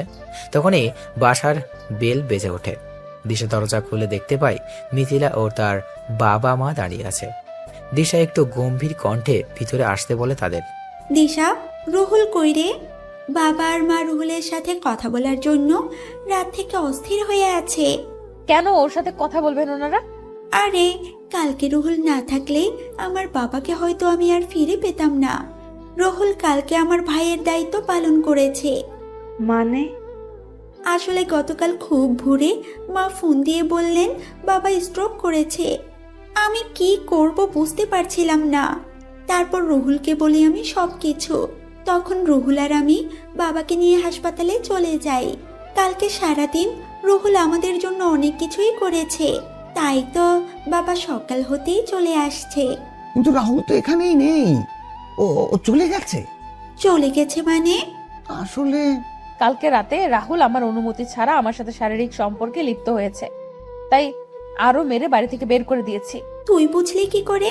আমার কাপড় ঠিক ছিল না, আর পার্টির পোশাক পরেছিলাম, কিন্তু আমার গায়ে নাইট ড্রেস ছিল। ঠাস ঠাস ঠাস। তুই কি মানুষ দিশা? কালকে সারা রাত আমি তোর সাথে ছিলাম। তুই নেশাগ্রস্ত অবস্থায় রুহুলের সমস্ত শরীরে বমি করে দিয়েছিলি, সাথে তোর নিজের পোশাকেও। তারপরও তোকে রুহুল বাসায় নিয়ে এসে রুমে রেখে যায়, আর আমি তোর কাপড় চেঞ্জ করে দিয়েছিলাম। কি? হ্যাঁ। তাহলে ওই ভিডিওগুলো কি? ভিডিওগুলো জানি না, তবে আমি জানি আমার ভাই এমন কোনো কাজ করবে না। তোমার ভাই মানে? হ্যাঁ, রুহুল হলো আমার মামাতো ভাই। দিশাকে আজ থেকে 3 বছর আগে আমার বার্থডে পার্টিতে দেখে রুহুলের ভালো লেগেছিল, আর তখন ভাইয়া আমায় বলেছিল। তারপর ভাইয়া ছদ্মবেশে আপনাদের এখানে কাজে আসে। ভাইয়া তোকে চিঠি লিখতো প্রতিদিন, আর সেই চিঠিগুলো আমি তোকে নিয়ে দিতাম। ভাইয়া তোকে সরাসরি বলতে চায়নি সে তোকে ভালোবাসে, কারণ তুই যদি মানা করে দিতি। তাই ভাইয়া চেয়েছিল তোর মনে নিজের জন্য জায়গা করে নিয়ে তোর সামনে আসবে। কিন্তু একদিন সাকিব সামনে চলে আসে আর বলে সে চিঠিগুলো দিয়েছে, আর তুইও সাকিবকে হ্যাঁ বলে দিয়েছিস। ভাইয়া তোকে এতই ভালোবাসতো যে তোর শত অপমান সহ্য করে এই বাড়িতে 2 বছর কাটিয়ে দিল।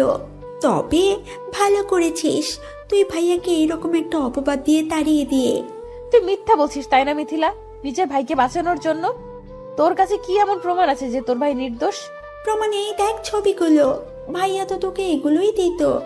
আমি তোকে অনেকবার বোঝাতে চেয়েছিলাম, কিন্তু তুই বুঝতে চাসনি। আর আমার ভাইয়া কোনো ছোট লোক না, আমার ভাইয়া একজন বিসিএস ক্যাডার। তোর সাথে আজ থেকে আমার আর কোনো সম্পর্ক নেই।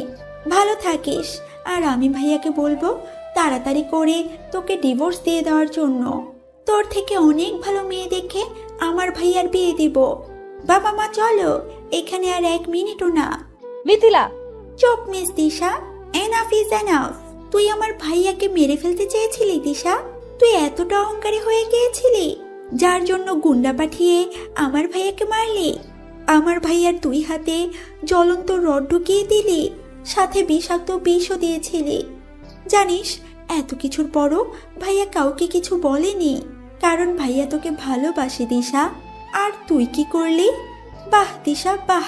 দিশা গুন্ডা দিয়ে মেরেছিল মানে? দিশা যখন জানতে পারল রোহল সাকিবের কথা আপনাকে বলেছে, সেটা শুনেই দিশা এমন একটা কাজ করে।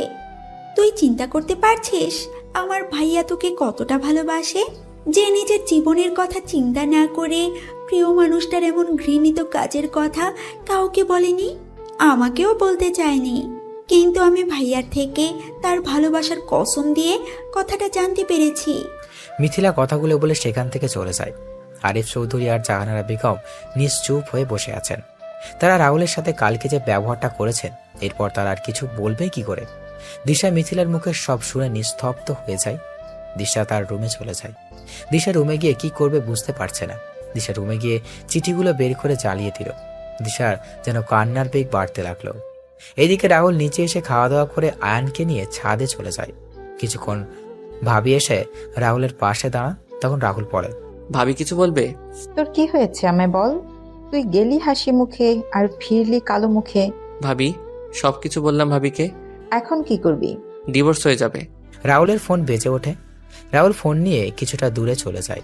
কিছু সময় পর কথা বলে রাহুল তার ভাবির কাছে চলে আসে। তখন ভাবি বলেন, কে কল দিয়েছিল আর কোথায় যাবি? পুরনো কিছু আগাছা পরিষ্কার করতে। আগাছা পরিষ্কার করার সময় হয়ে গেছে। রাহুল তুই কিন্তু। ভাবি, তুমি তো সব জানোই, তাহলে আর কিছু বলবে না প্লিজ। কবে যাবি তুই? আজকে রাতেই যাব। আচ্ছা। রাতের বেলা রাহুল তার ভাবিকে বলে বেরিয়ে পড়ে তার কাছে। রাহুল পুরাতন জঙ্গলের ভিতরে বাড়িতে প্রবেশ করে তার গুপ্ত জায়গায় চলে যায়।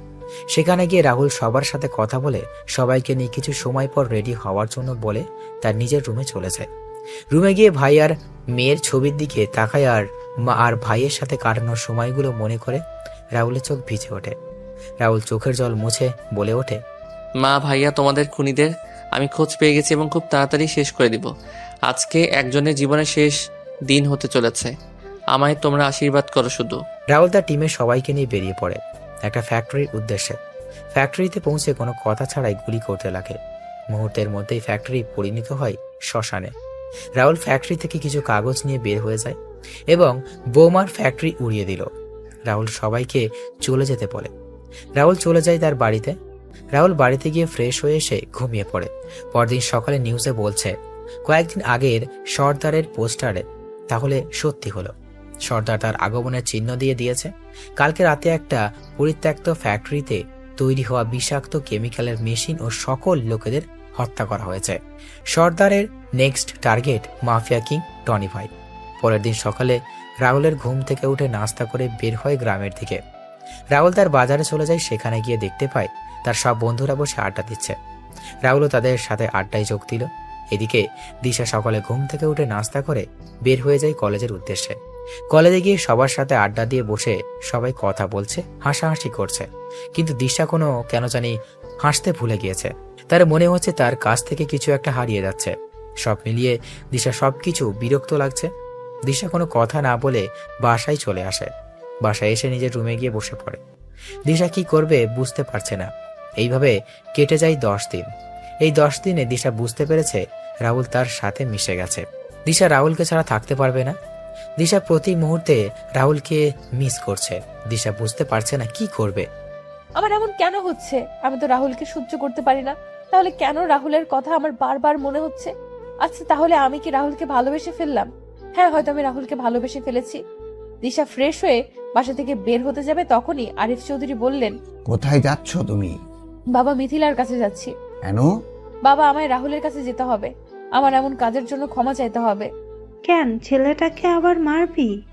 না মা, নিজের কাজের জন্য ক্ষমা চাইবো। কিন্তু রাহুল তো ডিভোর্সের কাগজ পাঠিয়ে দিয়েছে। এই যে কাগজ। দিশা কাগজটা ভালো করে একবার দেখে কাগজটা ছিঁড়ে ফেলে দেয় আর বলে, আমি এই ডিভোর্স মানি না, আমি গেলাম। দিশা মিথিলার উদ্দেশ্যে বেরিয়ে পড়ে। দিশা মিথিলার বাসার সামনে এসে বেল বাজায়।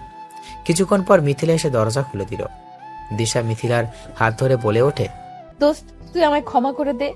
তুই আমায় রাহুলের কাছে নিয়ে চল প্লিজ। কেন, আর কিছু বাকি আছে যা তুই আমার ভাইয়ের সাথে করিসনি? না এখন প্রাণে মেরে ফেলবি? তো তুই এত নিষ্ঠুর হোস না, আমি তোর পায়ে পড়ি, প্লিজ তুই আমায় নিয়ে চল। আমি এই কয়দিনে বুঝতে পেরেছি রাহুল আমায় কতটা জুড়ে আছে। আমি পারবো না আমার ভাইকে আর কষ্ট পেতে দেখতে। এখন গিয়ে বন্ধুত্ব করবি, তারপর আবার আঘাত করবি। তার চেয়ে ভালো হবে তুই সরে দাঁড়া আমার ভাইয়ের জীবন থেকে। একটা ছেলে কতটা ভালোবাসলে নিজের আলিশান বাড়ি ছেড়ে তোদের বাসায় চাকরের কাজ করে। তোর ভালোবাসা লাগবে না আমার ভাইয়ের, যা তুই এখন। কি বলবো আমি বুঝতেই পারছি না।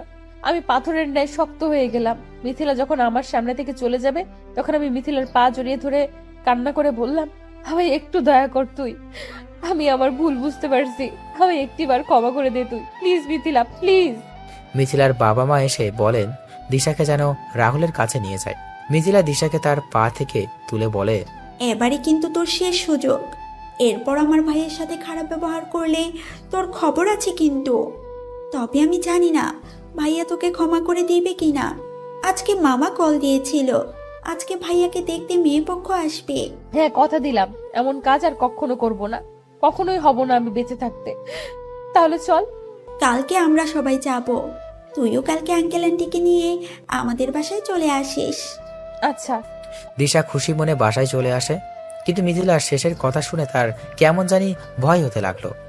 এদিকে রাহুল বাসায় এসে খাওয়া দাওয়া শেষ করে রুমে চলে আসে। রাহুল তার ল্যাপটপে বসে কাজ করছিল, তখন রাহুলের ফোন বেজে ওঠে। রাহুল ফোন হাতে নিয়ে দেখতে পায় আননোন নাম্বার। রাহুল ল্যাপটপের সাথে ফোন কানেক্ট করে দেখতে পায় টনিফাই নামে সেভ করা। রাহুল ফোন রিসিভ করে বলে, জেনে গেছিস তাহলে তোর ভাই আমার হাতে? দেখ, তুই কিন্তু কাজটা ঠিক করছিস না। তুই এবং তোর ভাই মিলে আমার মা আর ভাইকে মেরেছিস, তখন মনে ছিল না? এবার দেখবি ভাই হারানোর ব্যথা কেমন হয়। দেখ তুই কি এবার দেখবি তো তুই কি হয় সামনে। তোর সাথে অনেক হিসাব পরিষ্কার করা বাকি আছে টনি। তোর পরিবারের সবাইকে শেষ করে দিব আমি। আচ্ছা কর, কালকে তোকে দেওয়ার জন্য একটা পার্সেল রেডি করে রেখেছি। পার্সেল ডেলিভারির টাইম রাত 12টা থেকে 30 মিনিট। রাহুল ফোনটা কেটে দিয়ে আবার কাজে ব্যস্ত হয়ে যায়। আর টনিফাই কল দিল তার লোককে। হ্যাঁ ভাই বলেন। আমি ওর পরিবারের ইনফরমেশন চাই।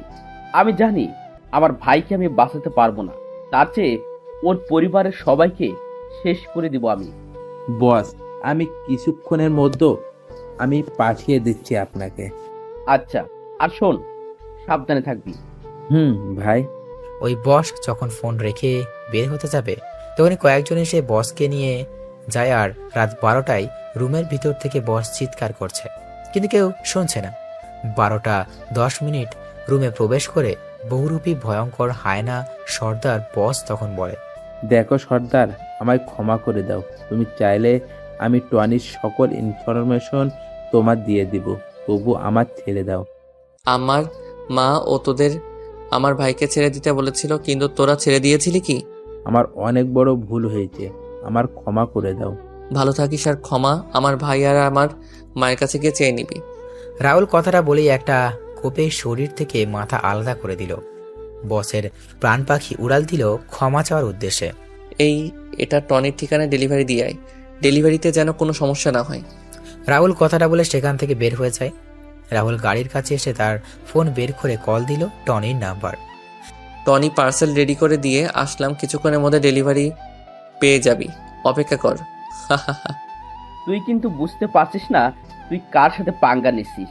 আমি হলাম এই পুরো মাফিয়া ওয়ার্ল্ডের king. The place from which the tigers starts moving becomes his own. So keep watching what happens next. Rahul কথা বলেই ফোন রেখে দিল। রাহুল বাসায় এসে ফোন হাতে নিয়ে তার পুরাতন সিম অ্যাক্টিভ করলো। তখন রাহুল দেখতে পায় দিশা, মিথিলা, আঙ্কেল আন্টির নাম্বার থেকে অনেক কল এসেছে। রাহুল অবাক হয়ে যায় দিশার নাম্বার থেকে কল আসা দেখে। হঠাৎ করে মেসেজের দিকে নজর পড়ে, তখন রাহুল দেখতে পায় দিশার নাম্বার থেকে 350+ মেসেজ এসেছে, যার সবকটি সরি সরি লেখা। রাহুল হালকা একটা হাসি দিয়ে পুরাতন সিম ডিঅ্যাক্টিভেট করে ঘুমিয়ে পড়ে। এইদিকে দিশার ঘুম আসছে না, কারণ কালকে কি হবে সেটা ভেবে। রাহুল যদি তাকে ফিরিয়ে দেয়, রাহুল যদি আবার বিয়ে করে নেয়, রাহুল যদি তার সাথে খারাপ ব্যবহার করে দেয়, এইসব চিন্তা করতে করতে দিশা ঘুমিয়ে পড়ে। পরের দিন দিশা খুব ভোরে ঘুম থেকে উঠে তার মা বাবাকে রেডি করিয়ে তাড়াতাড়ি করে মিথিলার বাসায় চলে যায়। তারপর সবাই মিলে রাহুলের গ্রামের বাড়ির উদ্দেশ্যে রওনা দিল। রাহুল ঘুম থেকে উঠে তার বাবার সাথে চলে যায় একটা কাজে। দুপুরবেলা বাবা ছেলে বাসায় ফিরে খাওয়া দাওয়া শেষ করে যে যার রুমে চলে যায়। রাহুল রুমে এসে ঘুমিয়ে পড়ে। বিকালবেলা বুকে ভারী কিছুর অনুভব, রাহুলের ঘুম ভেঙে যায়।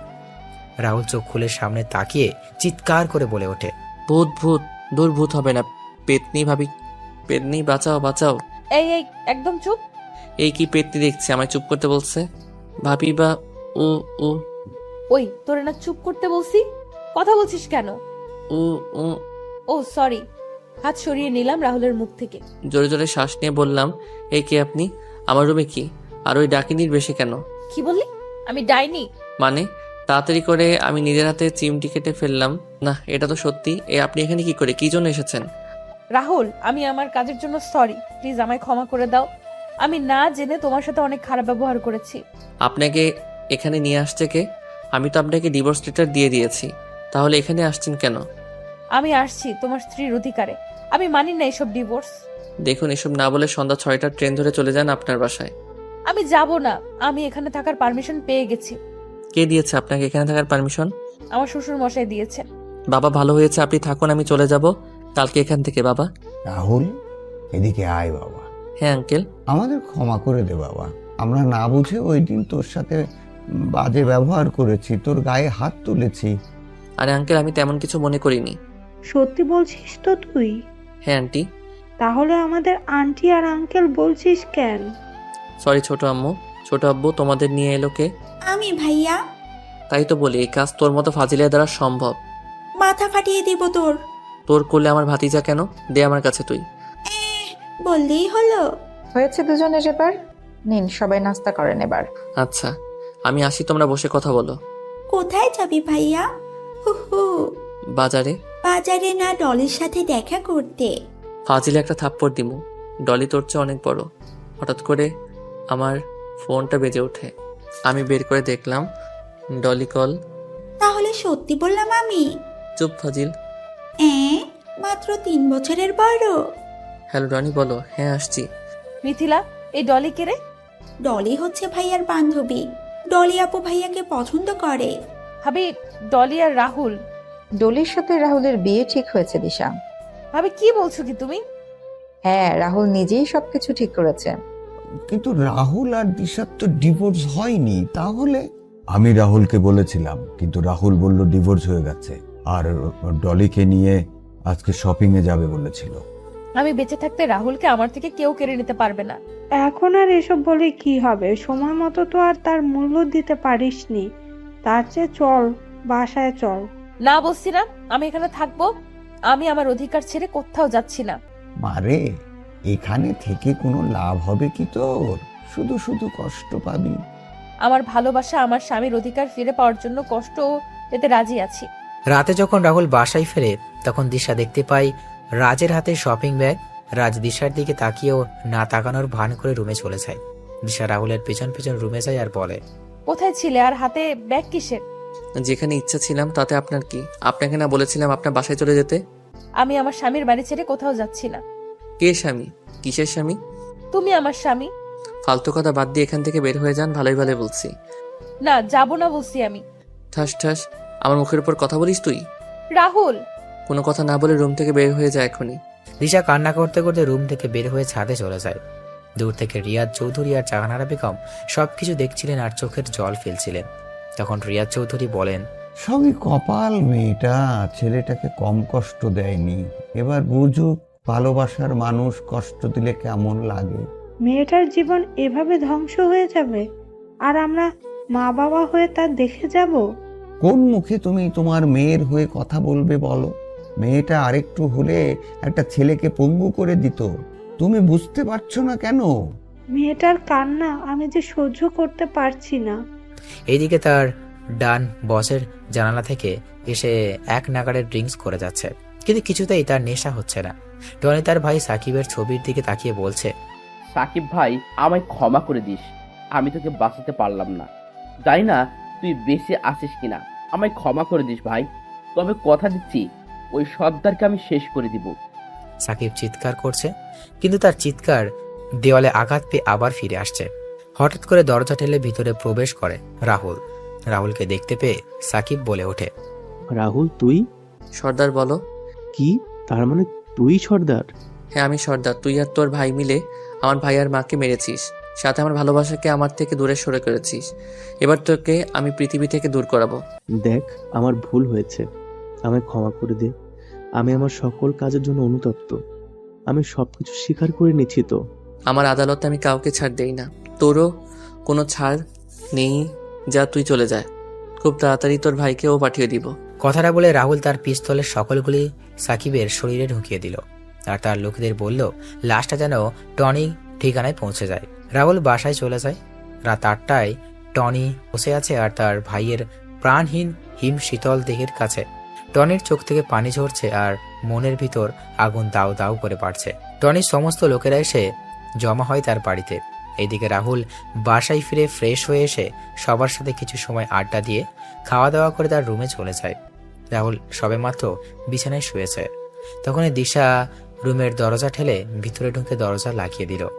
রাহুল সামনে তাকিয়ে দিশাকে দেখে বলে ওঠে, কি ব্যাপার, আপনি আমার রুমে কেন?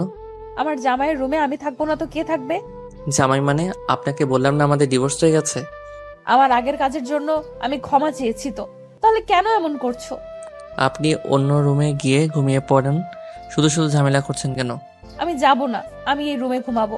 দিশা কথাটা বলে যেই বিছানায় উঠতে যাবে তখন রাহুল দিশার গালে ঠাস ঠাস করে থাপ্পড় বসিয়ে দিয়ে বলে ওঠে, বিছানায় উঠছেন কেন? তাহলে কোথায় ঘুমাবো আমি? আর তুমি আমায় মারলে।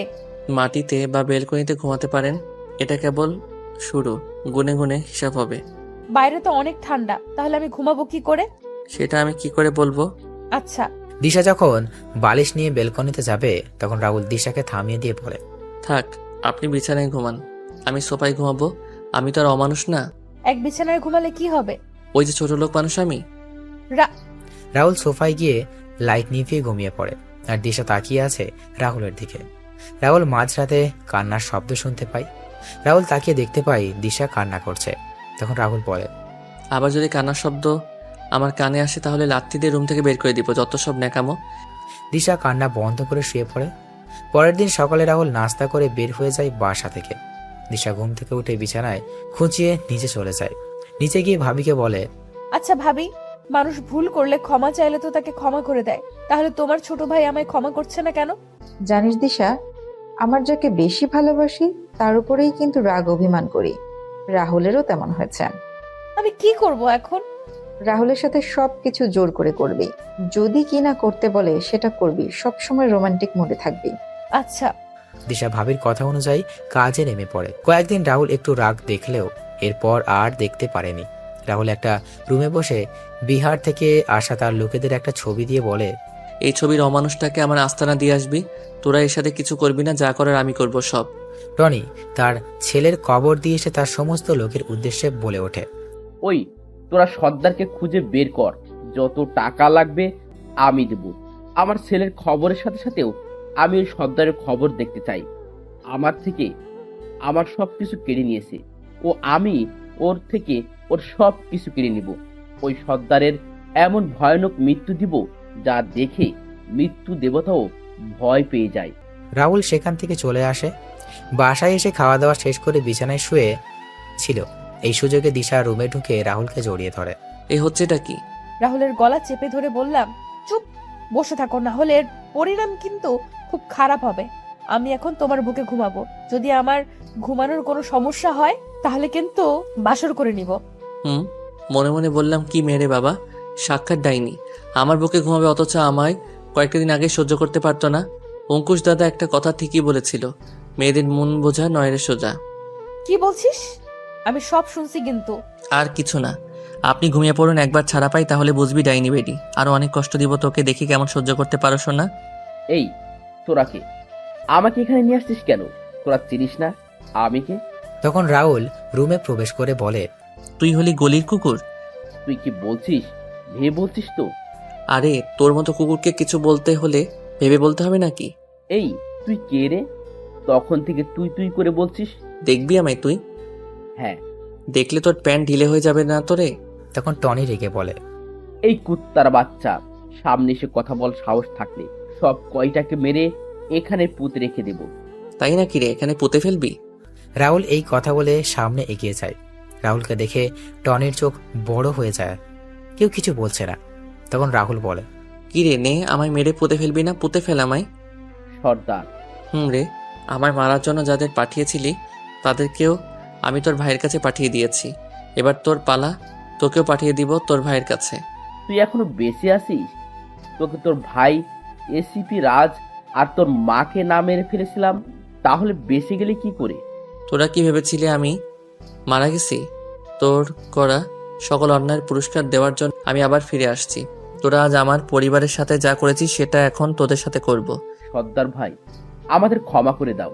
আমরা অনেক বড় ভুল করে ফেলেছি। আমি আর কখনো এমন কাজ করব না। আমায় ক্ষমা করে দেন প্লিজ ভাই।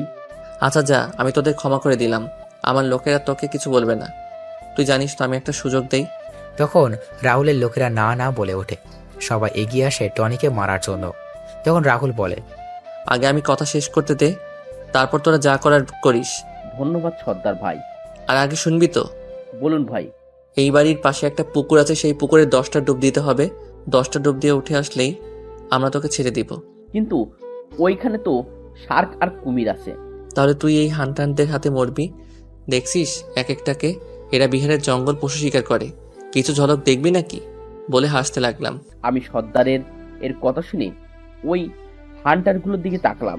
এইগুলো আসতো একটা জমদূত। তার চেয়ে আমি বরং পুকুরে 10টা ডুব দিয়ে আসি। আমি তখন বললাম, আমি রাজি পুকুরে ডুব দিতে। এটা শুনে রাহুল একটা রহস্যময় হাসি দিল। তখন রাহুল তার লোকের কানে কানে কিছু কথা বলে। রাহুলের কথা শুনে রাহুলের লোকেরা একটা হাসি দিয়ে টনিকে নিয়ে যায়। কিছুক্ষণ পর শোনা গেল টনির ভয়ানক আত্মচিৎকার। সেই আত্মচিৎকারের সাথে পুকুরের জলের শব্দ, আর এইদিকে ভয়ানক হাসি। রাহুলও তার লোকেদের রাহুলের এই সব কিছু শুনে আর বুঝতে বাকি রইল না কি হচ্ছে। রাহুলের লোকেরা তাড়াতাড়ি পুকুরের পাড়ে গিয়ে দাঁড়িয়ে দেখছে আর হাসছে। সব যখন ঠান্ডা হয়ে গেল তখন রাহুল উপরের দিকে তাকিয়ে 2 ফোঁটা চোখের জল ফেলে একটা দীর্ঘ শ্বাস ফেলে। রাহুল তার লোকেদের উদ্দেশ্যে তাকিয়ে বলে, কি রে, এবার তোদের রাগ কমেছে? সবাই একসাথে চিৎকার দিয়ে বলে ওঠে, হ্যাঁ ভাই হ্যাঁ। রাহুল রাতে বাসায় ফিরে খাওয়া দাওয়া করে সোফায় গিয়ে শুয়ে পড়ে। পরের দিন সকালে ঘুম থেকে উঠে নাস্তা করে তার অফিসে চলে যায়। রাতের বেলা সবাই বসে খাবার খাচ্ছিল। রাহুল দেখতে পায় দিশার পাশে জায়গা খালি। রাহুল সেখানে না বসে সোফায় বসতে যাচ্ছিল। তখন ভাবি রাহুলকে বলেন, রাহুল খেতে বস সবার সাথে, ওইদিকে কোথায় যাচ্ছিস? ভাবি টিভি দেখবে তো, আর তুমি খাবারটা বেড়ে দাও, আমি এখানে বসে খেয়ে নিব। ভাবি তুমি বসো, আমি খাবার বেড়ে দিচ্ছি। ভাবি খাবারটা তুমি নিয়ে এসো, তুমি যদি নিয়ে আসতে না পারো তাহলে বাদ দাও। দিশা রাহুলের কথা শুনে খাবার বাড়তে গিয়েও বাড়ল না। ভাবি কোনো কথা না বলে খাবার নিয়ে রাহুলের কাছে দিয়ে আসেন। রাহুল খাবার খেয়ে তার রুমে চলে যায়। রুমে গিয়ে রাহুল ডলিকে শুনিয়ে শুনিয়ে ডলির সাথে কথা বলছিল। দিশা সেগুলো শুনেও কিছু বলল না। রাহুল কিছু সময় পর ঘুমিয়ে পড়ে। মাঝরাতে রাহুলের ঘুম ভেঙে যায়। রাহুল দেখতে পায় দিশা তার পায়ের কাছে পা জড়িয়ে ধরে ঘুমিয়ে আছে। দিশার এই অবস্থা দেখে রাহুলের কষ্ট হলেও রাহুল কিছু বলল না। এইভাবে দিন চলে যাচ্ছিল। রাহুল অফিস থেকে ফিরছিল, তখন তার ভাবি রাহুলকে তার সাথে বাসার বাইরে আসতে বলেন। রাহুল কি শুরু করে দিচ্ছিস তুই? আর মেয়েটাকে কত কষ্ট দিবি? এখনো তো কিছুই করিনি। আমার সাথে কি কি করেছে তুমি জানো? এই, তাহলে তুই ওকে ভালোবাসতি? এটা তোর ভালোবাসার প্রমাণ? মেয়ে আজকে এখানে এসেছে 2 মাসের উপরে, তুই কি কম অত্যাচার করেছিস? মেয়েটার সাথে ভালো করে কথা বলেছিস? কিন্তু ভাবি, জানিস তো রাহুল, ক্ষমা করে দেয়া হচ্ছে মানুষের সবচেয়ে ভালো গুণ। আমি কি বলেছি তুই সেটা নিশ্চয়ই বুঝতে পারছিস। ভাবি। পরের দিন রাহুল ছাদে দাঁড়িয়ে আছে। তখন দিশা রাহুলের কাছে এসে বলে ওঠে, তাহলে সমস্ত খুনিদের মেরে ফেললে কি সুন্দর ছাদে বসে সিগারেট টানছো মনের সুখে, একেবারে ইনোসেন্ট ছেলে। আমি মেয়ে কণ্ঠ শুনে পিছনে তাকালাম, দেখলাম উক্ত কথাগুলো দিশা বলছে। আমি বললাম, মানে কি বলছেন কি? ইন্টারপোল অফিসার রাহুল আর সন্ত্রাসীদের আতঙ্কের নাম সর্দার মানুষটা যে তুমি, আমি সেটা জানতে পেরেছি। কি যাতা বলছেন? সত্যি বলছি আমি। কি প্রমাণ আছে আপনার কাছে? প্রমাণ দেখতে চান আপনি? কি প্রমাণ? প্রমাণ হলো আপনার এই ব্যাজ, আপনার এই আইডি কার্ড। এগুলো কোথায় পেলেন আপনি? আজকে তোমার রুম পরিষ্কার করতে গিয়ে। আমার জিনিস কাকে জিজ্ঞেস করে হাত দিয়েছো তুমি? আমার অধিকার আছে তাই দিয়েছি। বেশি কথা না বলে রেডি হয়ে নাও, আজকে আমাদের বিয়ে। বিয়ে মানে? আজকে তোর বিয়ে দিশার সাথে। কি, আমি করব না বিয়ে? কেন? যে ঝগড়াটে মেয়ে, কথায় কথায় ঝগড়া করে আর অহংকারীও। আরে ভাইয়া, তোদের মানাবে খুব সুন্দর। ওরে বান্দরনি, তুই কোথায় ভাইকে সাপোর্ট করবি তা না করে ওই ভয়ঙ্করী মেয়েকে সাপোর্ট করছিস? তখন দিশা রাহুলের সামনে এসে দাঁতে দাঁত চেপে বলে, ওনার সাথে আমার কিছু কথা আছে, তোমরা ছাদে থাকো, আমরা কথা শেষ করে আসছি। এই কথা বলে দিশা রাহুলকে টানতে টানতে নিচে নিয়ে আসে। আর এদিকে সবাই হাসছে। দিশা রাহুলকে তার রুমে নিয়ে গিয়ে দরজা লাগিয়ে রাহুলের কলার টেনে পড়ে। কি বললি তুই? আমায় বিয়ে করবি না? ঠিকই বলছি। আর তুমি আমায় তুই তুই করে বলছো কেন? বেশ করেছি বলেছি। ভালোই ভালোই বিয়ে করতে রাজি হয়ে যাও, না হলে। না হলে কি জুতা দিয়ে আবার মারবেন? তো চাইলে মারতে পারেন। এখনই বাসর করে নিব। কি বেয়াদব মেয়ে মাইরি। ওই কথা না বলে খাটে চল, নইলে এখন ওইটা জোর করে নিব। ওইটা মানে? দেখাবো নাকি? রাহুলের দিকে এগোতে লাগলাম। না, এই না। দিশা একটা ছুরি নিয়ে নিজের হাতে টানতে লাগলো। দিশার হাত থেকে রক্ত পড়ছে। রাহুল তাড়াতাড়ি করে দিশার দিকে এগিয়ে যায়। দিশা পিছিয়ে গিয়ে বলে, আমার দিকে এগোবে না। আমি অনেক খারাপ আচরণ করেছি তোমার সাথে। আমার বেঁচে থাকার কোনো অধিকার নেই, তাই তো তুমি আমায় বিয়ে করবে না। ম্যাডাম, আমাকে ক্ষমা করে দিও। ভালো দেখে কাউকে বিয়ে করে সুখে থেকো। দিশা যখন ছুরি চালাতে যাবে তখন রাহুল বলে ওঠে, আমি রাজি বিয়ে করতে তোমায়, প্লিজ এমনটা করো না। দিশা ছুরিটা ফেলে রাহুলকে গিয়ে জড়িয়ে ধরে কান্না করতে থাকে। রাহুলও দিশাকে জড়িয়ে ধরে আছে। দিশা বলে, আগে সবাইকে চিৎকার করে বলো আমায় বিয়ে করবে। আচ্ছা, পরে বলবো। আমি কিন্তু আবার ছুরি নিয়ে নিব। বলছি এই আমি বিয়ে করতে রাজি। রাহুল দিশার হাতে ব্যান্ডেজ করে দিয়ে রুম থেকে বেরিয়ে সবাইকে বলে দেয় সে বিয়েতে রাজি। কবুল বলার সময় মিথিলা রাহুলকে বলে, ভাই বললে বিয়ে করবেন না, তারপর বিয়ে করতে রাজি হলেন, বুঝলাম না। ভাবি গো, দিশাকে বিয়ে না করলে আমার ওটা নিয়ে নিত। কি নিত? বলা যাবে না, তুই বিয়ে করে নে, তাহলে বুঝতে পারবি। আচ্ছা ভাই, আপনার দরকার লাগবে না আবার আমাদের? আমি আছি বোন, আপনি আমায় একবার বলবেন। বিয়ের অনুষ্ঠান শেষ করে সবাই চলে যায়। তখন ভাবি তার রুমে যাওয়ার সময় দেখতে পায় রাহুল দাঁড়িয়ে আছে মা আর তার ভাইয়ের ছবির সামনে। তখন ভাবি এসে রাহুলকে বলেন, কি রে ভাইয়া, দাঁড়িয়ে আছিস যে? আজকে মা ভাইয়া নেই, ওরা থাকলে কত ভালো হতো না বলো ভাবি? ভাইয়া, ওদের জন্য আমাদের দোয়া করা ছাড়া আর কিছু করার নাই। যা রুমে যা, রাত হয়েছে অনেক। যাচ্ছি, আগে পাঠাক আর পাঠিকাদের কাছ থেকে দোয়া আর বিদায় নিয়ে নিই। ও আচ্ছা, আমার সালাম দিস তাদের, বলিস শীঘ্রই দেখা হবে আবার। আচ্ছা যাও। যাচ্ছি। তো পাঠক আর পাঠিকাগণ, আমাদের জন্য দোয়া করবেন, আমাদের দাম্পত্য জীবন যেন সুখের হয়। জানি না ওই তিতা জুস আবার কি করে আমার সাথে। আপনারা আমার জন্য দোয়া করবেন। দেখা হবে আপনাদের সাথে নতুন কোনো গল্পে। সবাই দোয়া করবেন। সমাপ্ত।